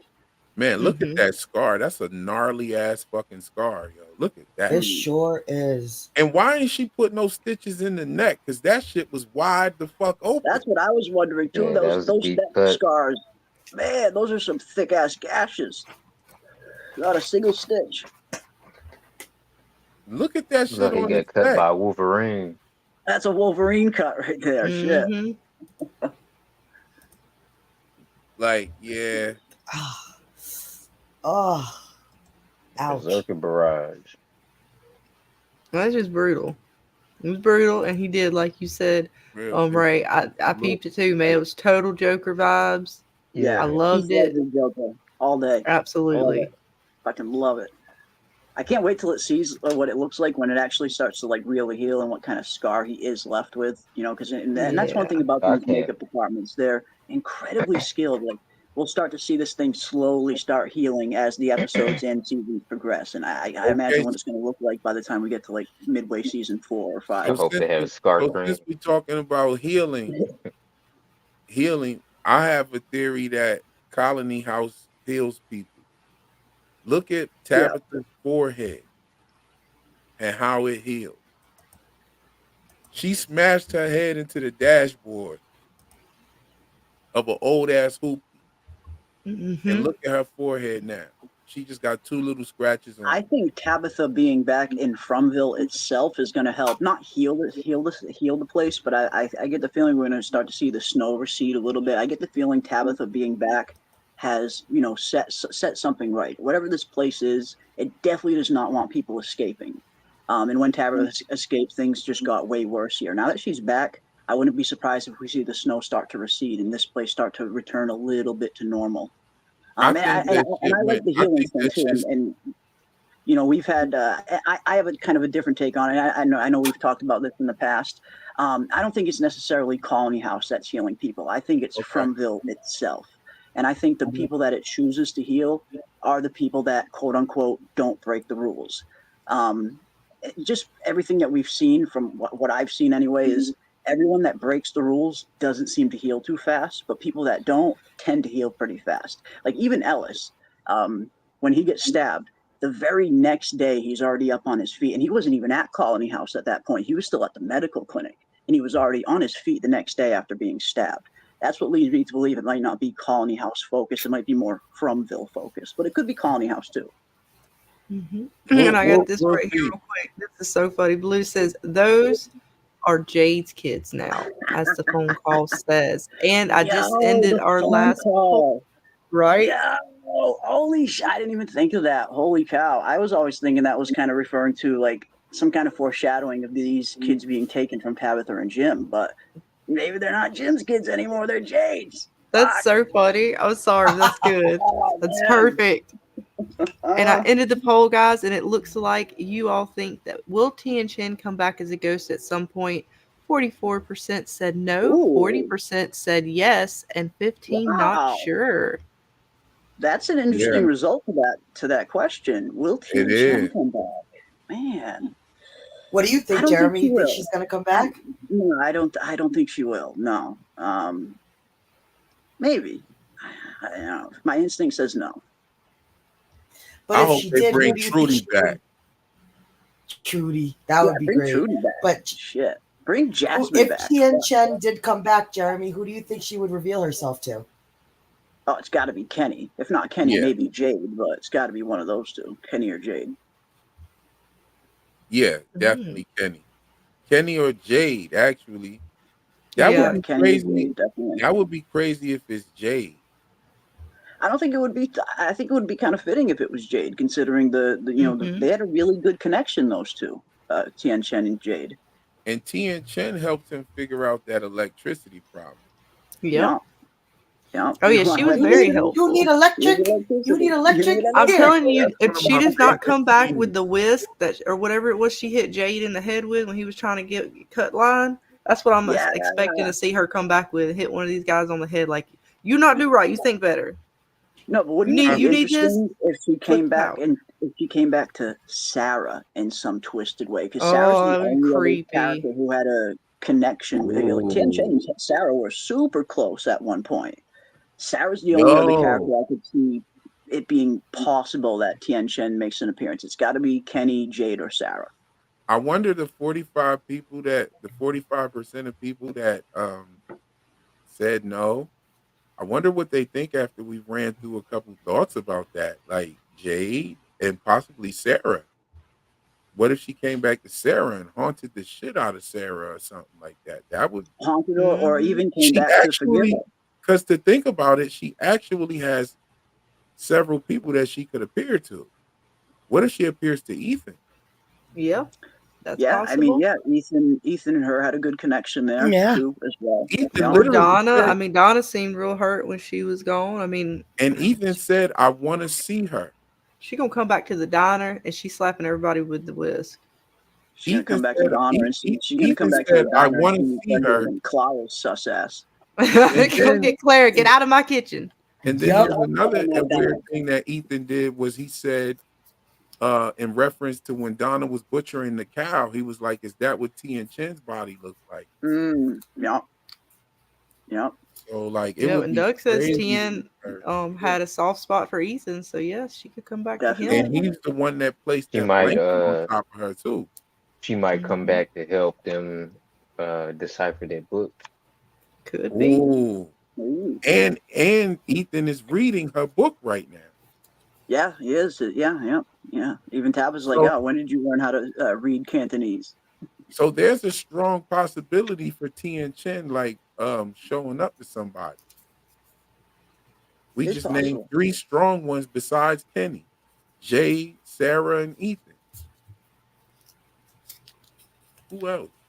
I think that'd probably be about it. Man. What if Bacta starts appearing up in the diner more? Who's gonna replace Tian Chen as the chef? Yeah. Some people thought it would be Bacta because they kind of saw her in that one scene in the diner cleaning up after she died, but I don't know. I mean, I guess she's a good choice as anyone, I would suppose.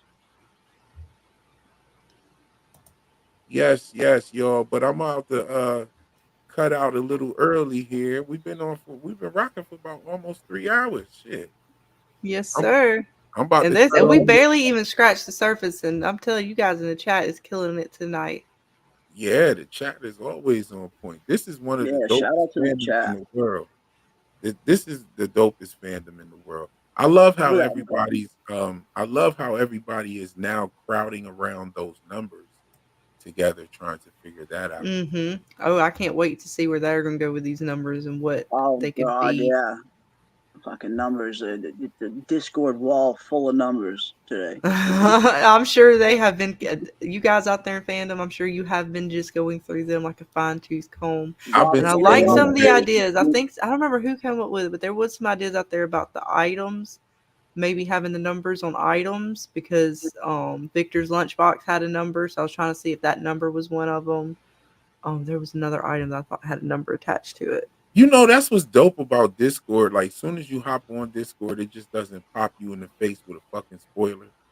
You kind of like have to go and hit the channels to look at the shit, you know? Yeah. Well, we even put our own special spoiler section channel in ours recently because some people do like talking spoilers. And at one point, some spoilers were starting to fall into the main Fromville feed. So yeah, I was that's what I did too. I'll just create a spoiler channel specifically for people who want to talk spoilers, and people are having a blast with it. It seems. Yeah, I that's try what not I to go did in there too. too much because I don't really want to see much. But On there. Me too. I Yeah. avoid the spoiler channels. I'm like, I no, avoid it. Yeah, no, I avoid it. But I'm glad no. people Even at though least I don't have like it the there. spoilers, I put the spoiler Yeah, no channel on there spoilers. because a lot of people were posting spoilers on my main channel. And I Yeah. was like, nah, let's put your spoilers over here. I know y'all like to watch it. I'll just put a place there for y'all to look at that shit. Yeah, some Y'all people can Yeah, like it share it. gives spoilers. people the That's choice. totally cool too. You want people, you want to be as accommodating as possible. You know what I mean? So if people want to talk spoilers, hell yeah, have a channel for spoilers. Have at it. Have fun. I don't go in there myself, but have fun with it. Absolutely.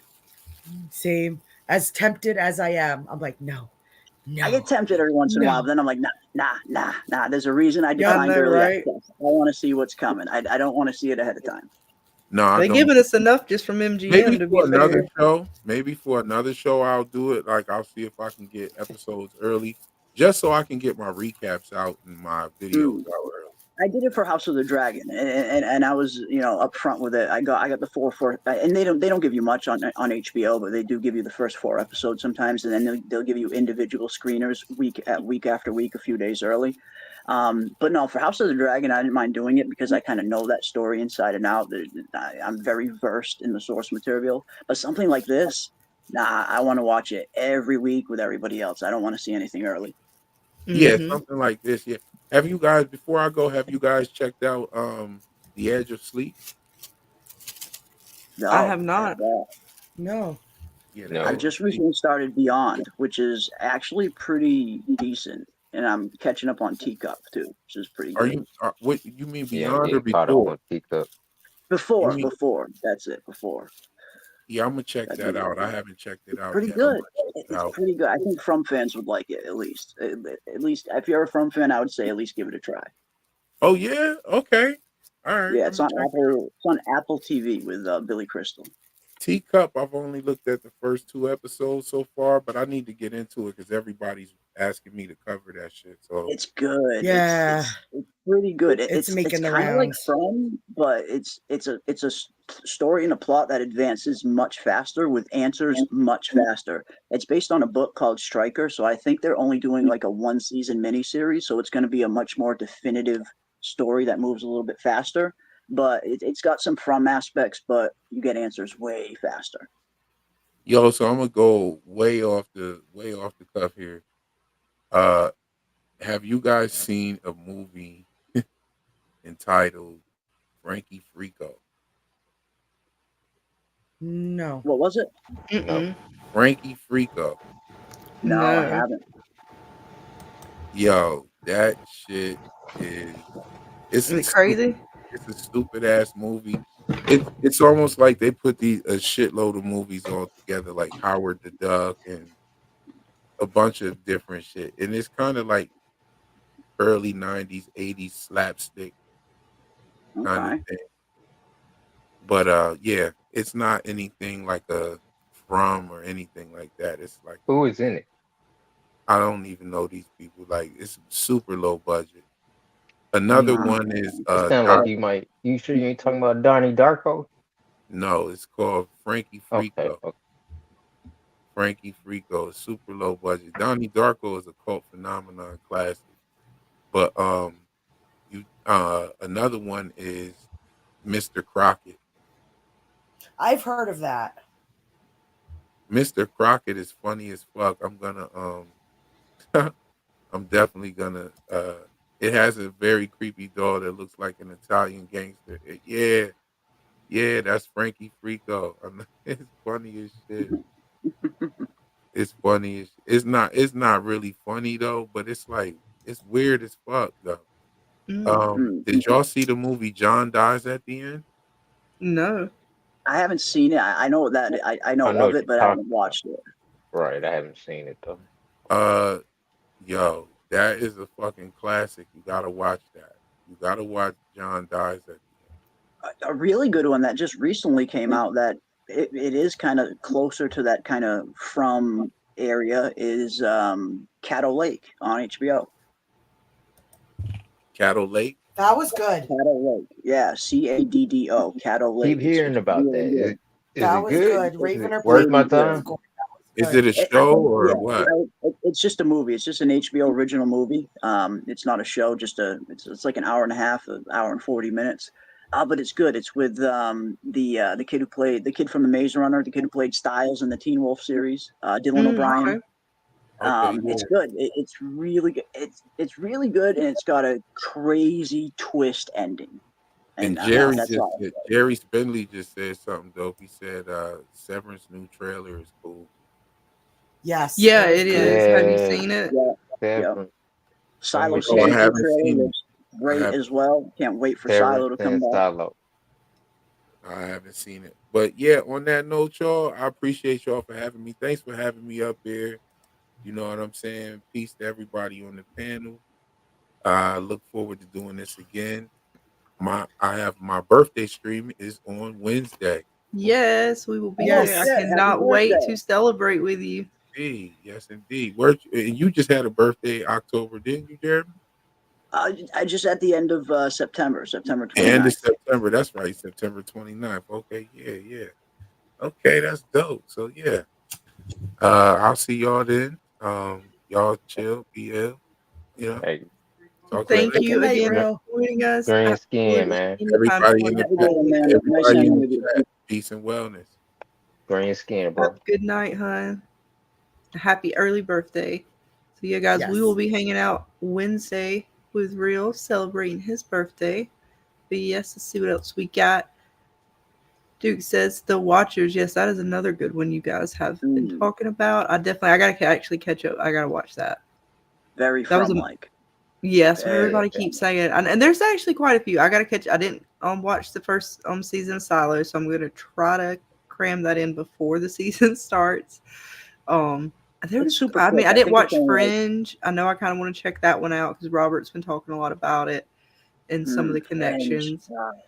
Fringe So I was definitely got to check infuriating. that out.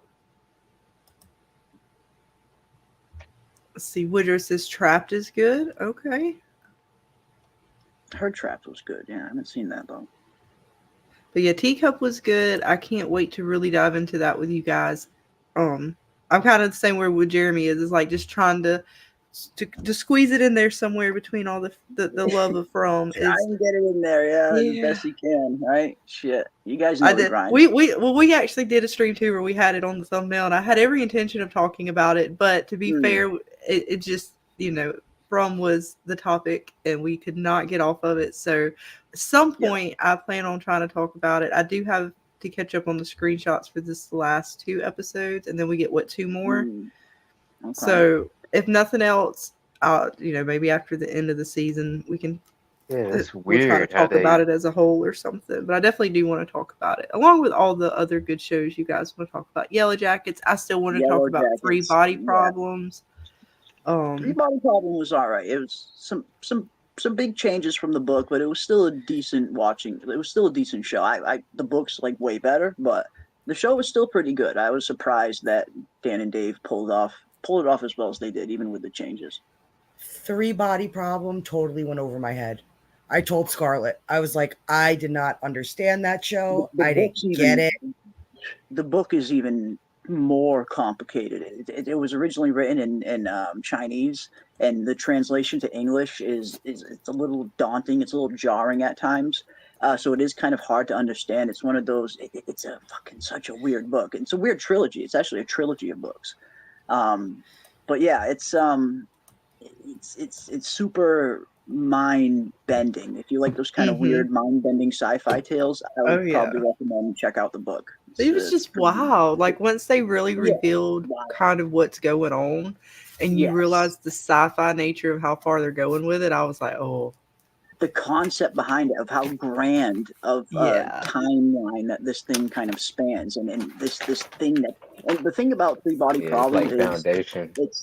It's about existential horror. It's about the fear of what is coming, not the fear of what you're going through right now. The existential fear of what could be in the future, and that's where Three Body Problem really shines.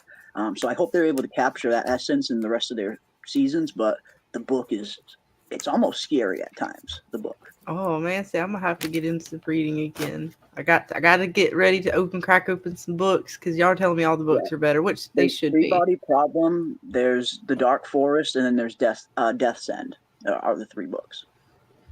I like the shows where it's not based off a book. Right, absolutely, and that's why I love From so much, because it's not based on any source material that anyone can kind of go and just read all the answers to. It's just a completely new and original story.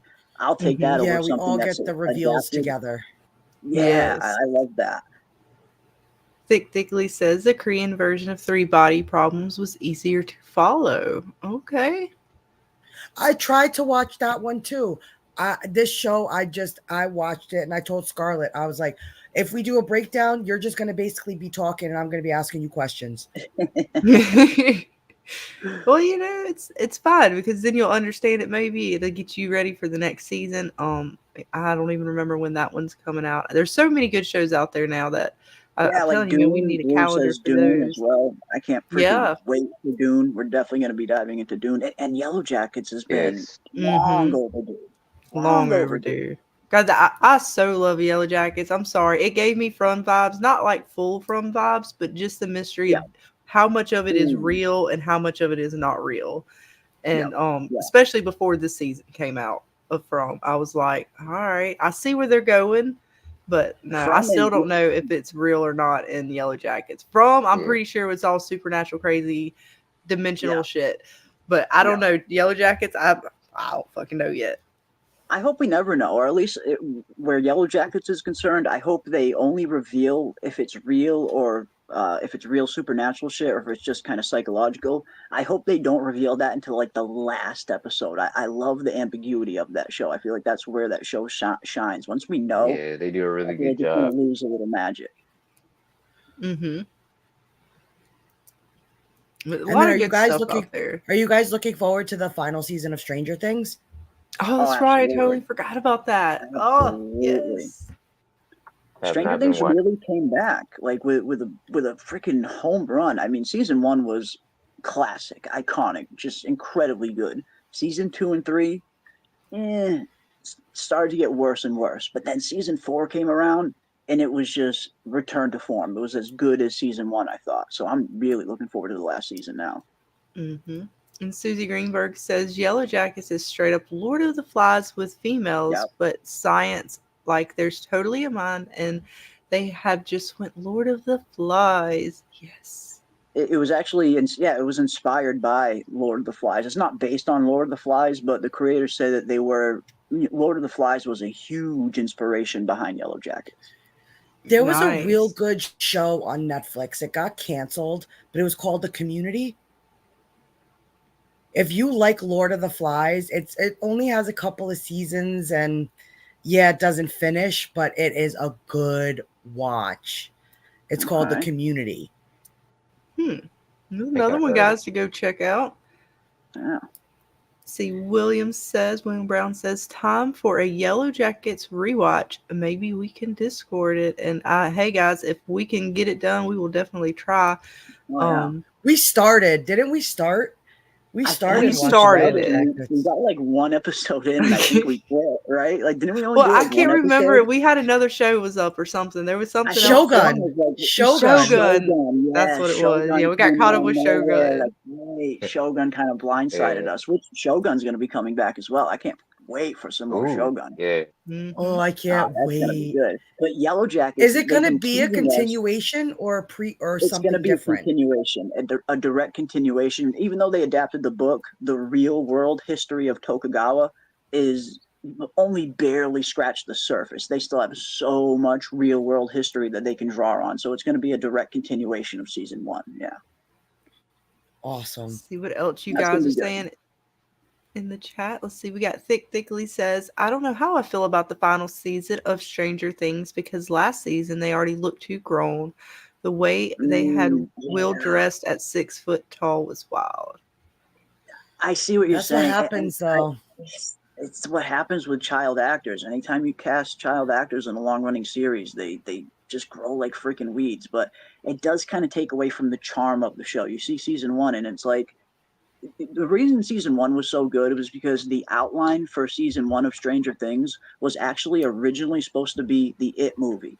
The It movie that we got a few years ago, the first It movie. It was originally supposed to be directed by the Duffer Brothers, but they lost the gig last minute, some kind of problem with the studio, and they got replaced. But they still had their original outline for the It movie. They converted that into Stranger Things season 1. That's why the first season was just so well, and it kind of had that kind of loser club feeling to it, because you had those kids that were right around the same age as the loser club in it.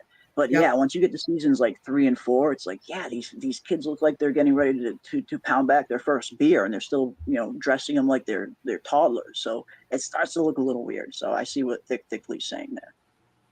Yes, and even Nick L says Stranger Things has a cast that all grew up, so should be interesting to see how they play that. So yeah, we'll have to wait and see how that pans out for them. Just even like in From, right? We're wondering how Ethan, the boy in white, are going to kind of look as they're going through the show. So it's something to look forward to and see how that plays out for sure.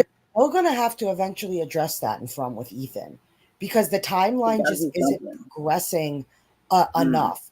We're still like only maybe 2 months 3 months tops I'll give anybody that they've possibly been in From. Like they're gonna eventually, and like Susie put in Walt, it's gonna be just like Walt. Are they eventually he's gonna get so big that he's just written out in some way, shape, or form? Yeah, Walt. They'll either write him out, kill him off, or recast him. But could you see? Would you guys be okay with the recasting if they just brought in another Ethan? It would suck. If he looked enough the same, if he looked. Depends on how bad the recasting is. Right. Yeah. Like Spartacus did something similar. They recast the main actor to play Spartacus after Andy Whitfield unfortunately passed with pancreatic cancer after the first season. He was so good at Spartacus. Like I thought nobody was going to be able to replace him, but Liam McIntyre filled them fucking shoes as well as anybody could have. So it can be done right with the right casting. Absolutely. I'm sorry. I was about to sneeze. I'm still about to sneeze. Bless you. Yeah, bless you in advance. I'll try. Yeah, I'm sorry. I'm muted for that. That was a doozy. Oh, that sucked. All right. But yes, let's see. Susie is down for the Yellowjackets rewatch, but we have to look out for amazing memes nonstop. And I'm down for it, guys. Yeah. Well, we've been getting teased for so long that they've been teasing this bonus episode of Yellowjackets that's supposed to come out before season 3 airs, and we still haven't even got that. We were supposed to get it last freaking Christmas. So I don't know what's going on with that. If they're still going to even release this bonus episode they keep teasing, but yeah, season 3 will be good when it eventually comes around.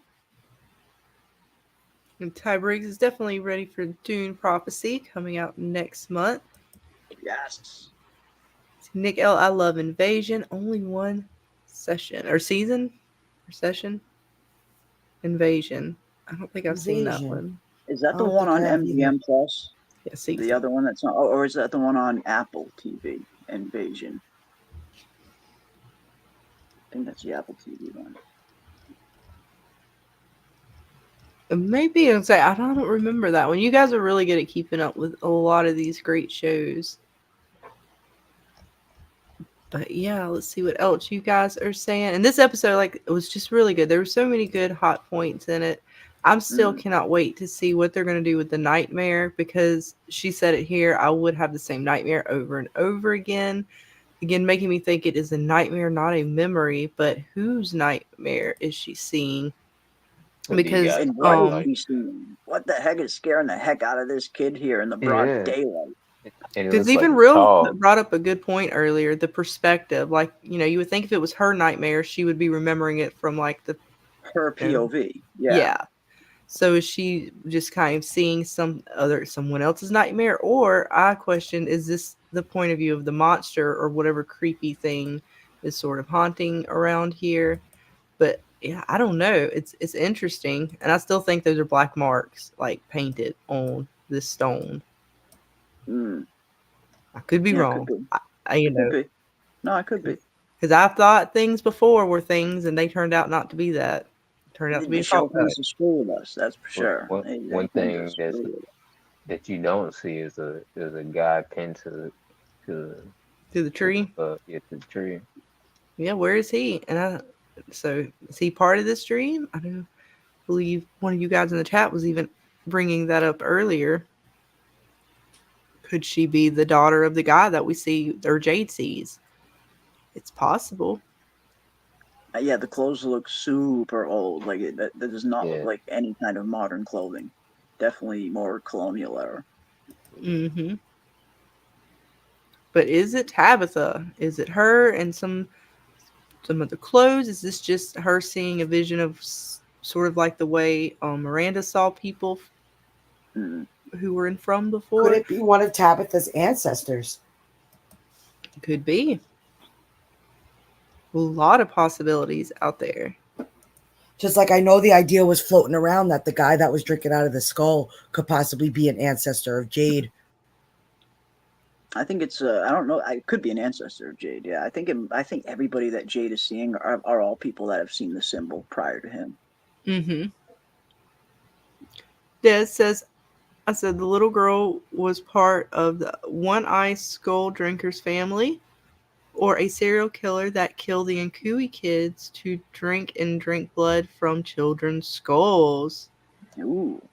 Okay, that is definitely a possibility, because I mean they just love to pop up with these random visions, nightmares, and give very little context to what they are. The Jade one was pretty interesting, though. I thought when he sees this person drinking out of the human out of the human skull, drinking blood out of the human skull.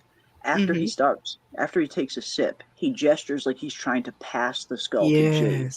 Almost like Jade is maybe like this will unlock Jade's visions a little bit more, or help Jade kind of solve it. Is Jade meant to do something similar? It was very weird how he gestured like he was ready to pass the skull to Jade. Would Jade like to partake in the libations of the skull? I don't know. Maybe he needs to. I think until he starts looking at these visions as something to interpret as opposed to something to fear, he's never going to solve them. Until he needs to stop being crippled by fear every time he sees one of these visions, and he needs to kind of learn to kind of look at it from a more critical standpoint. You know, merge the two sides of his brain: the symbol side that's more tuned into the supernatural shit, and the genius side of Jade, who built a $1 million tech company. He needs to be able to start analyzing these visions and start to ask himself, okay, what is this vision trying to tell me, as opposed to just always being afraid of it. Absolutely. Sorry, go ahead. I said he needs to get sober. And see, I don't know, man. I don't know. It might be a joke. And we talked about this as well, Scarlett, and I think you and I were on a similar mind that it's almost like substances make these people even more in tune with these things. So it's like, what is Tom trying to do? Is he trying to help him? Trying to hinder him? And I'm so sus of that, because I'm like, man, I would say, yeah, naturally, of course, you don't need to be drinking. It's not going to help you. But it's just the way Tom talked about it. Like, he was so passive aggressively, like, coming at Jay that whole conversation, bringing up his past, talking about, you know, his visions that he's already had. Like, do they even mean anything? This tree here doesn't mean nothing. The other tree does. This tree doesn't. Like, even if this tree doesn't hold magic, somebody put this tree here. It does have some meaning. And he's like, well, just because maybe you want it to have meaning. No, it has meaning. It was so condescending that I just didn't trust it. I saw that scene maybe a little differently, because Tom did point out that maybe this tree does mean something. But I think Tom was more trying to point out that it wasn't part of the natural design of this place, because that was Jade's whole point to Tom, that Jade thought this tree was part of the natural design, that everything was here for a reason. And Tom was trying to point out that no, that this tree was put here by somebody. Somebody put these bottles here. Yes, they might mean something, but it's not part of the natural design of this place. I think that was kind of Tom trying to get Jade to kind of take a closer look at his visions, because the visions that he's receiving are part of the natural design of this place, I think. Listen, I'm so sus. I mean, I'll go back and rewatch it, because it's gonna make me think about the way you said it. So I'm gonna go back and rewatch and like try to see it from that perspective, honestly, because I'm so sus of him that I could just be biased. Well, it's tough. I mean, because and that's why the show kind of screws with us so much, and that's what I love about it. It really kind of challenges us and makes us really think, because they give you kind of both sides. You know, you see some things from these apparitions that make you think maybe they are trying to help, but then you see some just outright sus things that make you think they're trying to manipulate Jade and Boyd. So yeah, it's just I feel like it could easily go either way. Katri, I'm a little more sus of, but then again, some of the advice that dead Katri has been given to Boyd is the exact same advice he would give to him when he was alive. That bad fucking priest advice, when you have the priest, you know, telling you that yes, you actually need to throw Frank in this box. You can't build a guillotine in the town square and be afraid to use it. So they really screw with you, where they kind of give you both sides of the coin, where they make you think maybe it's not sus, and then maybe it's really sus. Yes. And I like Woodrow Nichols asked, where do you think Jim put the telephone? Ooh, I don't know. Did he throw it out? Is it still in the house? Will Tabitha hear it ringing? Will she get to answer the phone? Like it's just sitting somewhere in a closet, starts ringing in the middle of the night. Tabitha reacts to the little boy saying he's Thomas. Yeah, knowing Jim, he let Ethan play with it. Here, Ethan, you can have this now. I've dismantled it. It's fine. Right. But no, I don't know where you would put it. That's because we'll see if that comes back up. And also I was thinking about how you were talking about Jay needs to not be afraid of his visions. Even Tabitha, right? Like they're both sort of like cowering to these things still. Yep. And if these are, say, visions or nightmares or things of that nature, even I think Victor at one point kind of made this phrase when they were going through the tunnels, like, we can't go back, you have to go through. Like, you can't just, you know, it makes me feel like you can't just stay there. You have to follow through with the vision or even the nightmare. Because I know when I was a kid, I would have these reoccurring nightmares. And the one way that I found to solve it was to finish the nightmare. Let it finish through, deface it, whatever you know. Yeah, and that way it's like you're solving it or you're getting it out, and now it's done. So you let it run its course. If you don't let it run its course, your subconscious is always going to keep bringing it up because you haven't let it finish. So no, I think you're 100% right. And same thing with Tabitha. You know, you bring up a good point. Tabitha's in the exact same position Jade is. She needs to stop fearing these kids as well and start asking, what are they trying to tell her? Absolutely. Yeah, she's definitely, I mean, and it was like, she was like, no. Like, she did the same thing she did at the cave. No. Like, what? Like, it's fine. And I mean, it was only 3 of them. Now, I mean, it's creepy, you know, they just kind of running around in the house and what have you, but, you know, it was okay. They're scary looking. They're definitely very scary looking, but they're not threatening. They don't seem to be very threatening. I mean, creepy, yes, but they don't seem to be threatening. So yeah, you think after, I could totally understand Tabitha being freaked out like the first time or the first 2 times she's seen him, but by now you'd think she would start to kind of ask herself, knowing what she knows about this place, knowing that maybe the objective is to save these kids, you would think with all of the other stuff she's seen and everything else that she has known, she would start to kind of be like, okay, maybe I need to stop being afraid of these kids and asking them what they want. See what you guys are saying. Quan Solar says, all the symbol seers lose an eye. If Jade drinks from the skull, he will go bad, in my opinion, and maybe lose an eye. Ooh, interesting. Yeah, we keep seeing that reoccurrence. The missing eye from that dude, the missing eye and the Civil War soldier. Yeah, maybe. It's definitely a possibility. Lose an eye and go dark. William Brown says Verizon sent his bill to collections. I'm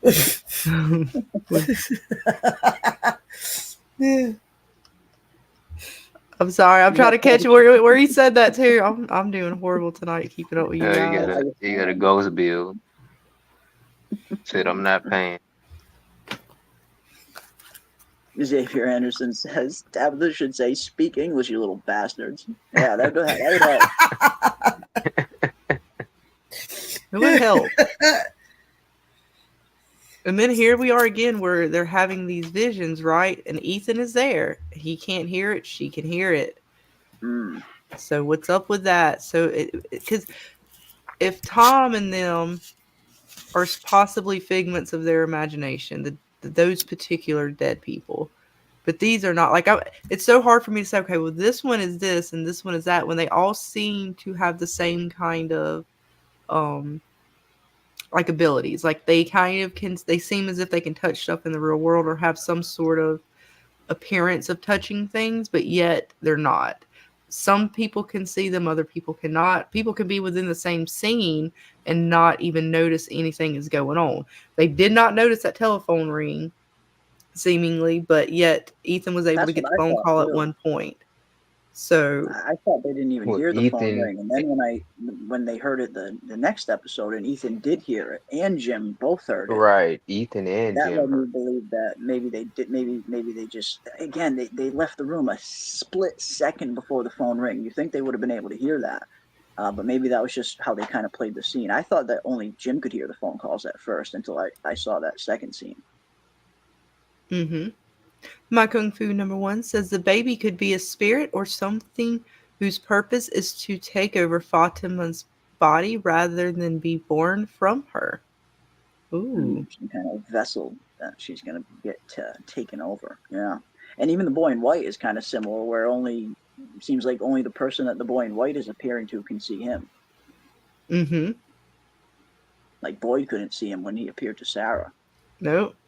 I don't think Boyd has even seen him yet, has he? Like he knows of him, but I don't think he's seen him yet. Yeah, I don't think so. No. And again, how is it working in this place? I'm not sure. We're starting to see how possible nightmares are real. I mean, it's so interesting now knowing that Tabitha is saying that this place she has seen as a nightmare. It Mm, let us think that, okay, what Abby said way back when, it's possible that she saw this place in a she nightmare. saw it as well. Yeah. So is this the theories on nightmare realms? Is this a dimension realm sort of place that has to do with nightmares? Now I think that's starting to become more of a yes than than some of the other theories. At least I'm starting to think Mm, that even more than before, yeah. because there's just too I much of mean, the nightmares. they're hitting us over the head with them, aren't they? Like not just like the in-show stuff, but even like the trailers and the jukebox songs that are Mm-hmm. all referring to nightmares or dreams. It's like they're hitting us over the head with this nightmare and dream reference. That yeah, maybe that's what Fromville is. Like maybe this is one giant place where people's nightmares get trapped to keep them from spilling into the real world. Like again, that kind of supernatural prison kind of vibe that this place might be. Mm-hmm. And the lullabies, I think, kind of tie into that a little bit. And I would play songs like that for my kid so that help him go to sleep or whatever. Mm, Um, had a little lullaby track, put let it play, put your kid off to sleep, and they would be fine. But now I'm not so sure. And it's interesting too because lullabies usually have an interesting story behind them.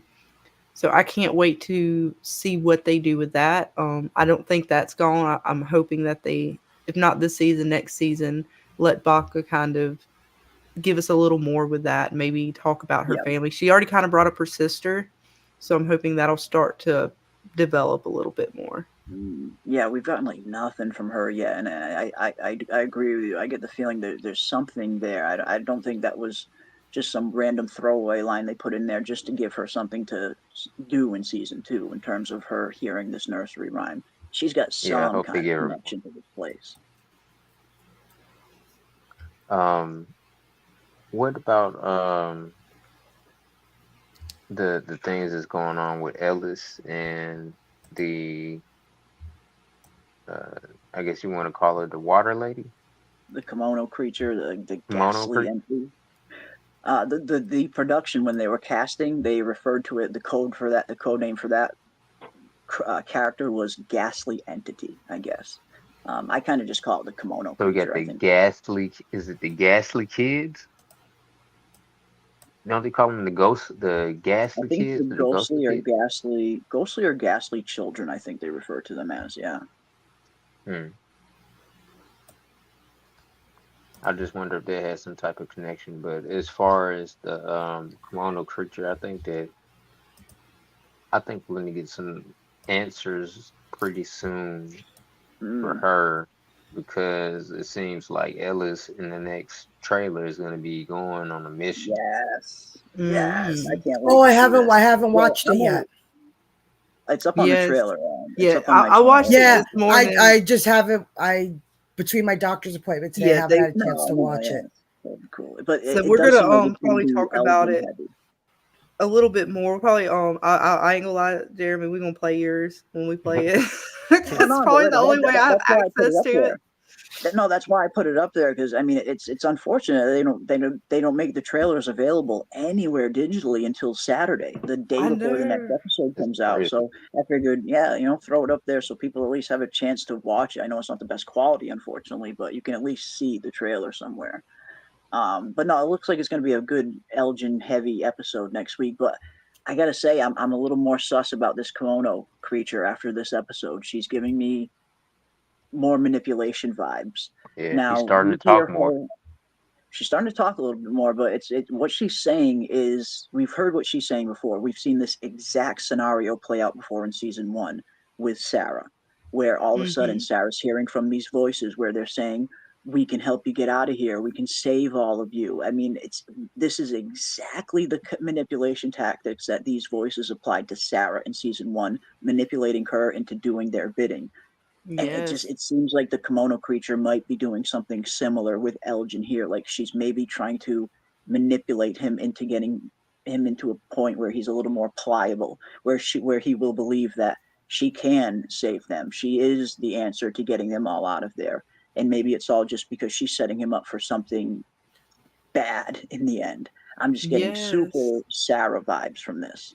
Yes, someone in the chat tonight had mentioned that as well, and I thought that was a really good catch. Just because I don't trust this chick, the kids, Martin, Boy in White, dead Katri, dead Tom, basically anything that is not the actual living town residents. I Yeah, you don't got trust trust it. issue.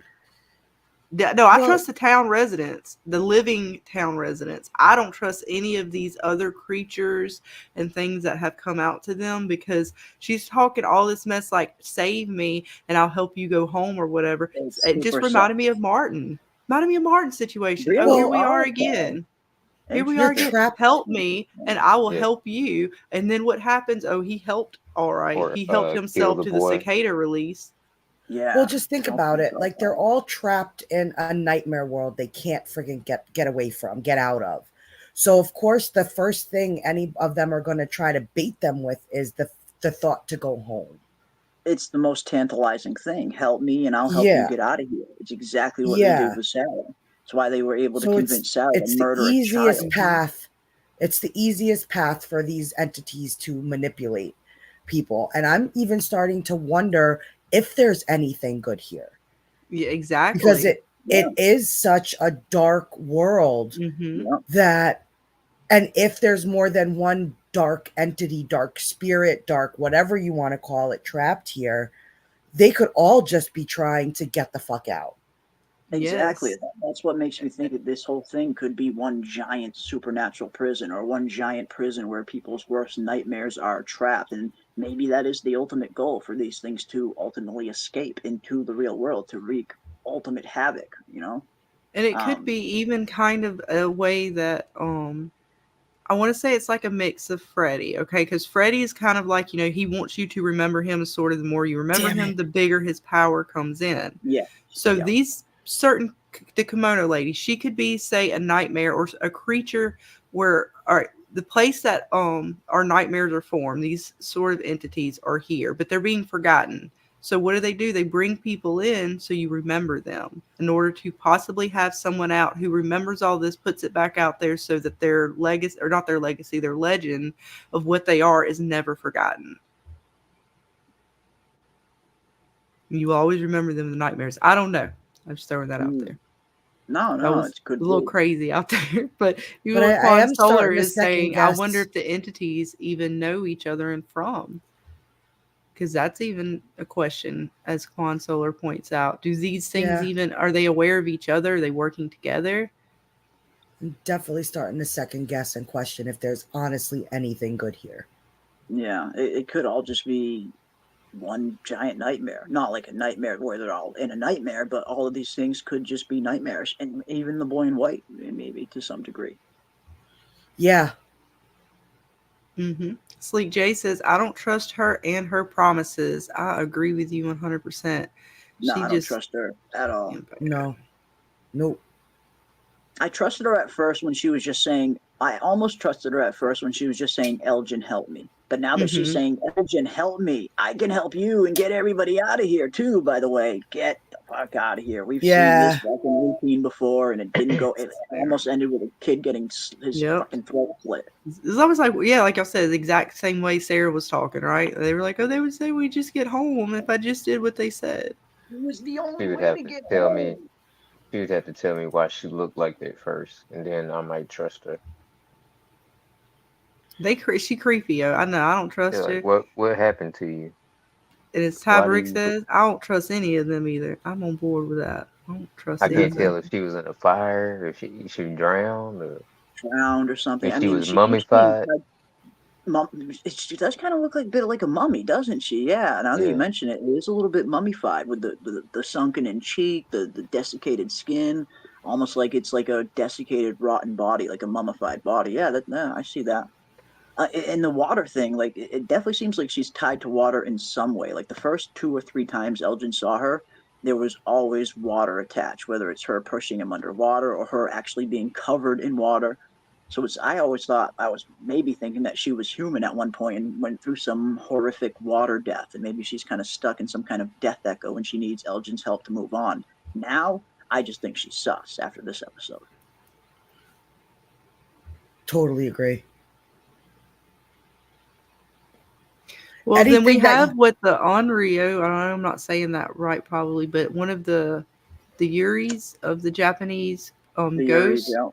Like they have the Onryo, Onryo, and the term refers to the spirit of a person who died with a grudge or hatred and was feared by people as bringing disaster through possession. So she could be fitting that, or I thought she fit and I never say this other one even close, but Umbium, Ubume, a mother ghost who died in childbirth or died leaving young children behind. This Yuri returns to care for her children, often bringing them sweets, which she hasn't brought him sweets. So I started thinking, well, it may not be her. Children be hers. It could be.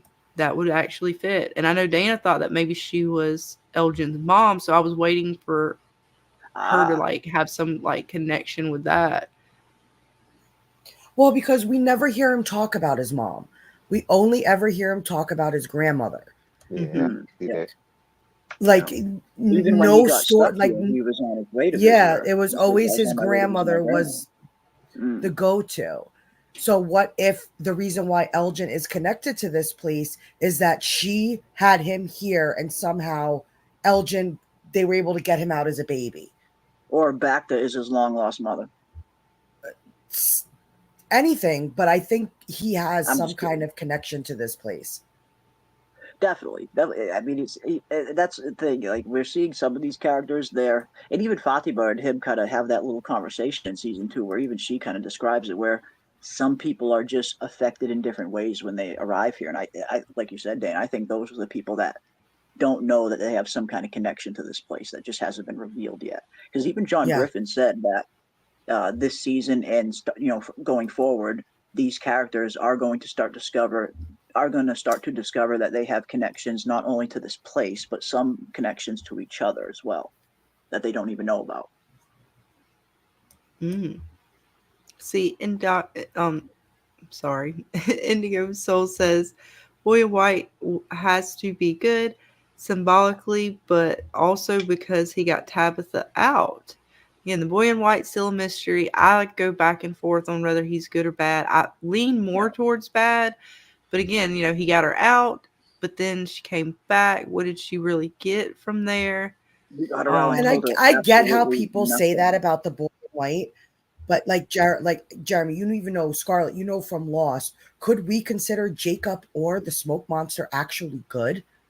Not really. Like when you break down what Jacob did, like some of Jacob's actions, could bad. easily be construed as evil or bad. Like, yeah, I mean, I can't really outright say Jacob was good and the Man in Black was bad, because Jacob did some shady shit too. Yeah, and he ultimately created the smoke monster because of his intentions and what he did. He was kind of being a dick to the Man in Black. That's kind of what was going on. No, but you know what I mean? So who knows what the boy in white is? Is he Man in Black is he good? Be a dick to the yeah, world, he got Tabitha out, but if he can get people out, why hasn't he done it? Mm.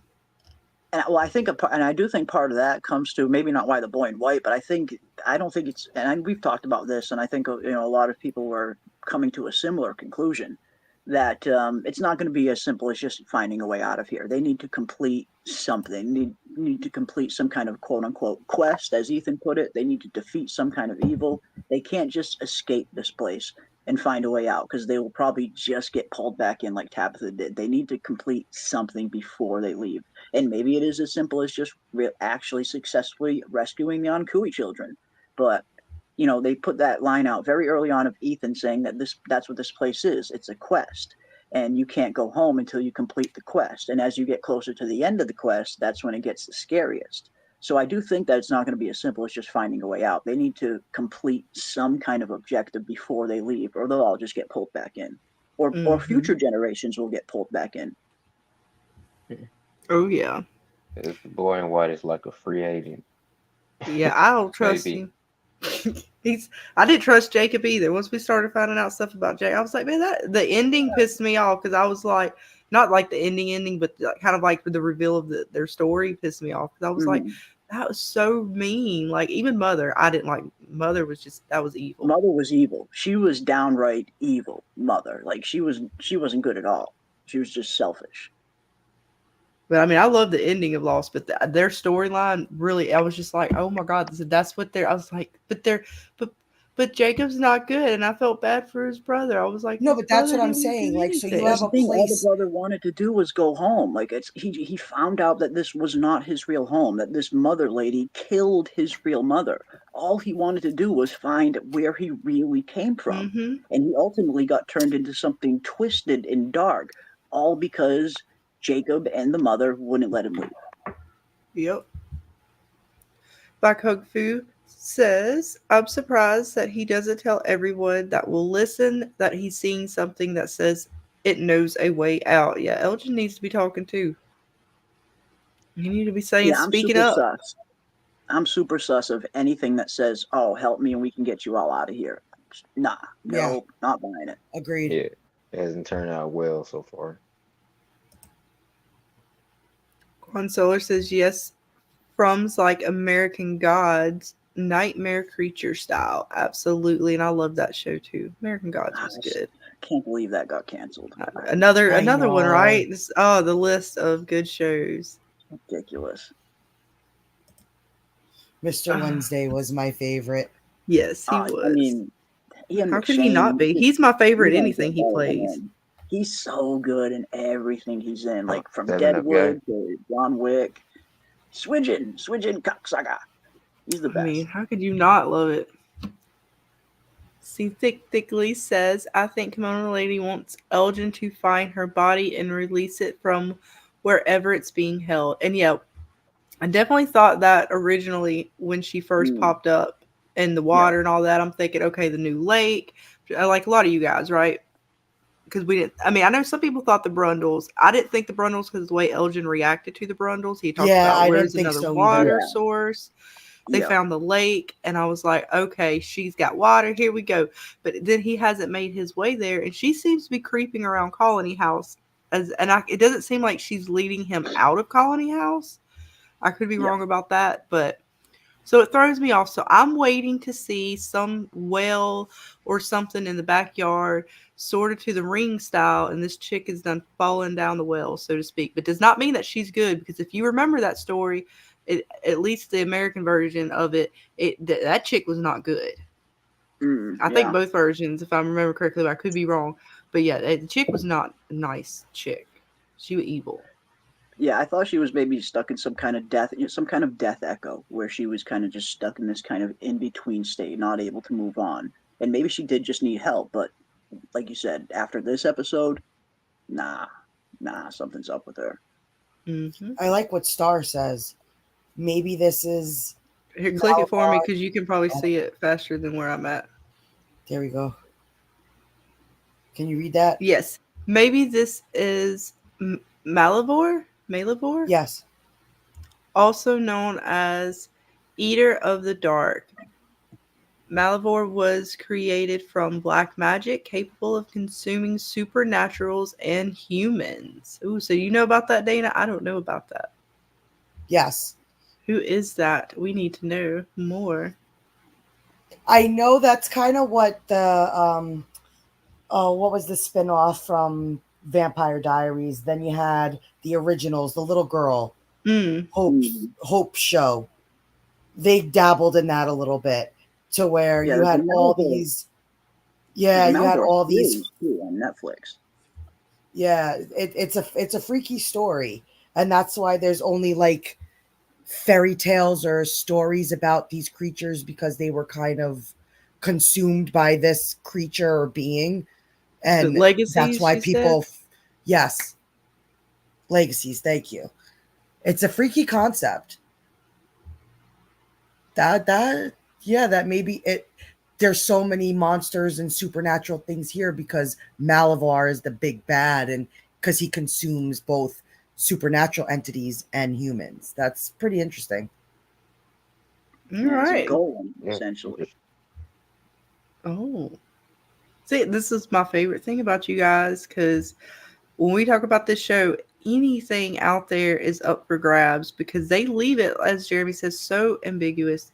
They leave everything up and open for us to have these sort of conversations. And to be fair, I think all of us have learned something from each other going down these rabbit holes. I've learned so much from each and every single one of you, all of you on the panel, everybody in the chat. Like, I genuinely feel like I learned something new from someone every time we do a stream. And I love that about this fandom. They're always teaching me something. Absolutely. And the show allows us to do that. Like, it allows us to kind of sit here. Shit. Yeah. And weave these kind of theories and thoughts and stories and, of what we could be possibly watching here. And that's what I love about From. It's like this one, the Cthulhu. That is a heavy, heavy theory out there. I've been hearing you guys talk about that one now for a little bit. And it is definitely a possibility. I mean, I don't know as much about the backstory with that, but from what you guys have been talking about, there's some things that are fitting there. So that's definitely a rabbit hole if you guys want to go down. I know, Jeremy, you know probably a little bit about that. Oh, yeah. Cthulhu lies dead, dreaming in the dead city of Urlay. Maybe it's all in Cthulhu's mind. Cthulhu has very powerful mind powers, and he can really reach out from very vast distances and put things in people's heads. I like it. I like it. Powerful of the outer gods. The Call of Cthulhu. Good book. Yeah, I would highly recommend. I mean, if you're a From fan, if you're not reading Lovecraft and you're a From fan, you're doing it wrong. I'm telling you right now. Okay, I'm going to add that onto the list. All right, I got Fringe. I got to get into Lovecraft. I'm going to have to put in a channel in the Discord that has like shows you need to watch to understand From. So we just have a list. We got to put Lost on there. You got to read the Bible. I have a playlist, an awesome Lovecraft playlist. It's on YouTube. Ooh, and okay. We lost you for half a second there, Jeremy. What's that? Sorry. I said we lost you and you went naked. Yeah, I might have cut out there. There's a really good playlist, and I'll put it in your Discord. I'll drop it in ours too. It's a really good playlist where it's got so many really good Lovecraft audiobooks, but it's not just audiobooks. They have like little mini cartoons that go along with them. It's literally like watching an animated adaptation of Lovecraft's work. It's a channel called MSM Matthew, and I'll drop a link to them so you guys can check them out. If you want to get into Lovecraft and you can't like get into just like reading books, you want to just listen to some of the audiobooks, that is a great place to start. A really good channel, MSM Matthew. Yes, nice. Please do. Yes. Let's say I'm gonna have to create a channel in the Discord, just for like things you need to check out in order to understand from. Yeah, book I club. think that would be pretty cool now. Now that, because I'm telling you, The it's starting to Friendsville pile Book up. Club. Yeah. With Friendsville Book Watchers, Club. I like it. gotta watch the Watchers. I've heard. Watchers is a book too. The movie The Watchers is based on a book too. There you go. See, I got a lot of catching up to do. Chobun says, if it is a Cthulhu type creature, it would probably resemble a giant spider, and that is definitely one of the more bigger fan theories we've heard for a while now, that there's a giant spider out there somewhere. We saw a little bit of spiders, but is there something bigger? Because Yeah, there's a what wrapped up spider on that Abby, map. if she was really out there, what wrapped her up in that? Or was she the spider? I don't know. Some people think that that's what that girl or that young Tabitha or that girl that Tabitha was seeing in that vision. Some people think that's what that POV was, a spider kind of dropping down on her from above. Like a big spider. Oh, Jesus. And we do get that reference, from Ethan talking about the spider coming down. Yeah. So it's, hey, I mean, it's definitely possible. Joe Buddy says, yep, a giant spider, and this whole Frumland is its web. Okay. That's, I mean, honestly, it's all up there. Turtle and Stephen King, like Stephen King has the cosmic turtle that burped up our universe in a fit of indigestion. Yep. Maybe Frumville has the cosmic spider, like a little, kind of like it. Well, that's kind of the way that spiders work. Is they don't just like eat you right away. They kind of like seduce you and trap you and get That's true. They consume you. They don't eat you right away. That's a good point. Right. Let's see what else we got. William says the lights really gave alien vibes. The tent scene. I agree. Are you talking about when they were outside and we get the? I think he's talking. Sarah, I think after the tent is done being dragged, it's like right in the range of the spotlight from the lighthouse. Yeah, that's right, the lighthouse spotlight. But it does. Yeah, and that whole thing threw me off. I remember when I first watched it, and I think this is long before me and Dana ever thought about being on YouTube. And we were just, hanging out in your chat, Jeremy, and I was like so gung ho on the fact that I thought the sound they heard was a damn war horn. And I was like, no, Are you sure? Are y'all sure? I'm like, are you positive? Because I swear it sounds. It's like that stuff kills like you, man. I mean, you weren't wrong. It did sound like one. But no, I'm pretty sure it is some sort of foghorn or other sort of, like, I don't know what you call those on the lighthouses. But man, the show does that to you guys. I'm telling you, I've done it so many times. Tell you, I'm notorious. I made Dana look for 20 minutes at a picture that was we thought it was a painting. It had a caulk gun on it. I swore up and down that Tabitha was gonna have twins, and then I found out this episode I was wrong. I was so sad. You still may not be now. I still hold out hope for these people. I'm holding out hope for everything. Yeah, we'll see. From's gonna kill it, but it's all right. We'll see. Somebody in the chat, I can't remember who it was, but somebody in the chat earlier mentioned that for whatever reason they said that Marielle and I can't remember the other nurse's name, but they said that those two might be lying. Christy. Yeah, she said that those two might be lying on purpose about what they're seeing. So I don't know if that goes anywhere, but somebody in the chat earlier said that.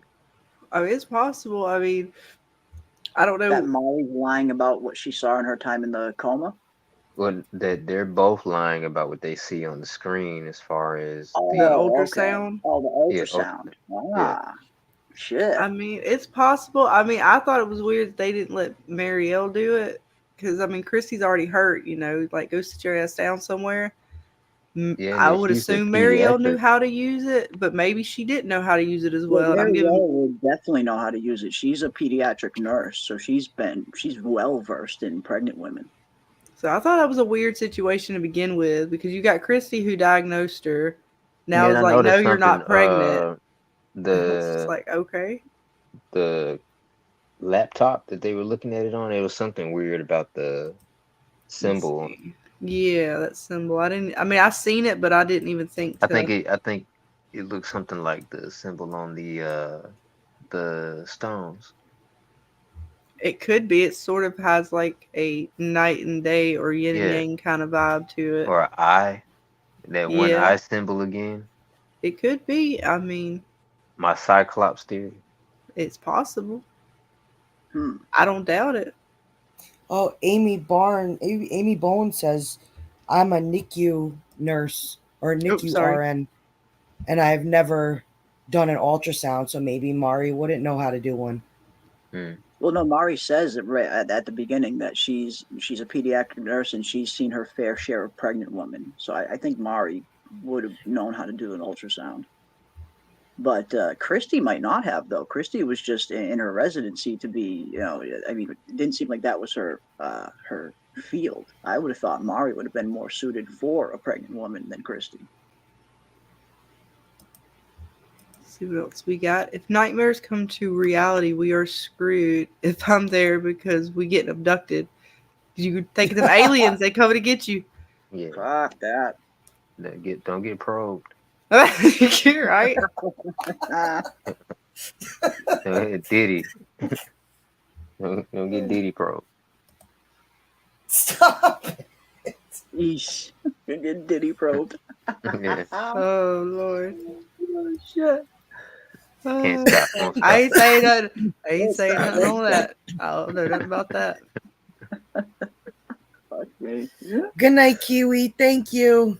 Night, Kiwi. Yes, hon. We probably won't go too much longer. I'll probably get ready in about 15 minutes. So what we will do, actually, since we got you here, Jeremy, I don't know if Arrow is still in the chat, but he came up with some lyrics for a song. Uh-oh. And I want to say, I'm trying to remember if it was Golden Child or the Grumbledore. One of you guys in the chat came up with the name, I believe, and Cooey Slide. And then Arrow, I believe, came up with the lyrics. So we got it in Cooey Slide. Yes. Okay. We will play this real quick before we shut it down for everyone because it is getting late. Let's see here. It's really good. It's really good. It's something, it's an interesting sound, we'll say that. Okay.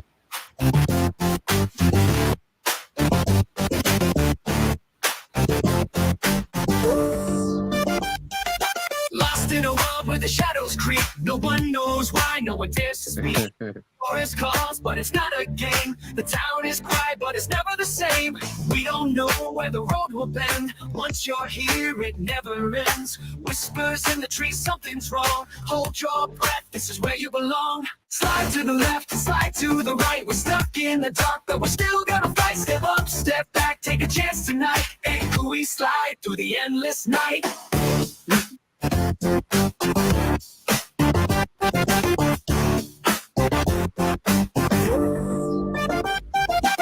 The lights flicker, but you can't see through. What's real or a dream, what will you do? The town folks smile, but their eyes stay cold. Once you're here, you'll never grow old. Can't run away, can't hide no more. This place is locked, but there's no door.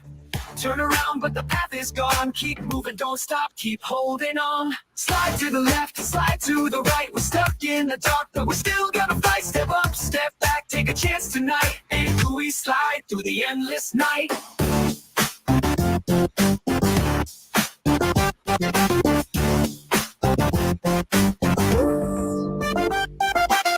There's a rhythm in the fear, a beat that's drawing near. Hold tight, don't lose control. It's a battle for your soul. Slide to the left, slide to the right. We're stuck in the dark, but we're still gonna fight. Step up, step back, take a chance tonight. And we slide through the endless night. And we slide, don't lose your mind. In this town, we're all intertwined.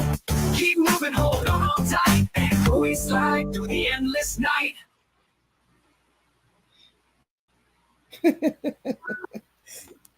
Well, there you go, guys. So yes, Arrow came up with the lyrics. I popped the lyrics in. I popped them into Suno AI, and we put in. What did I put in for the beat? I don't know. I was trying to come up with the dance beat, so I just went like upbeat dance. mixed beats, 90s. Because I thought of, my childhood 90s, and we did a lot of dances. So I don't know. That's what it came up with. So it's pretty cute. So we're gonna put that in the Discord for you guys. I'll see if I can't get a video posted up with it real soon. But yeah, that is where we are at with that, folks. Yes, and could we slide away from these damn monsters? Absolutely.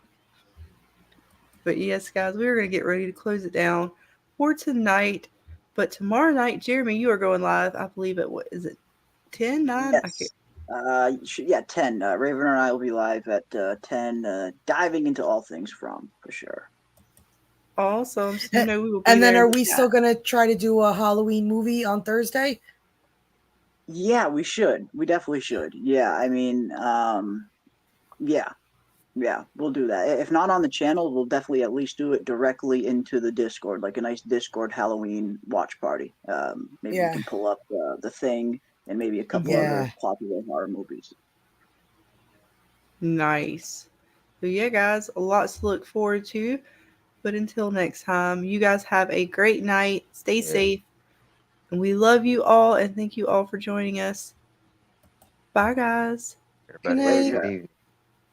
Paint me a scene, city in color, the way that you see, the way you see it. Don't you wish that I could give you, I could give you everything.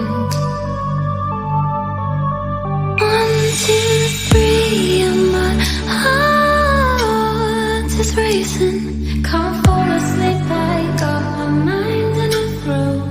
Weightless, floating through the day. Trust that I'll be okay. I'm happy alone, but a little waiting for you. Wait until you realize. Waiting for you. Wait until you realize. If you wanna run ahead, I'll meet you where the water meets the earth we cling to. If you wanna find the edge, I'll come too. I could run around this world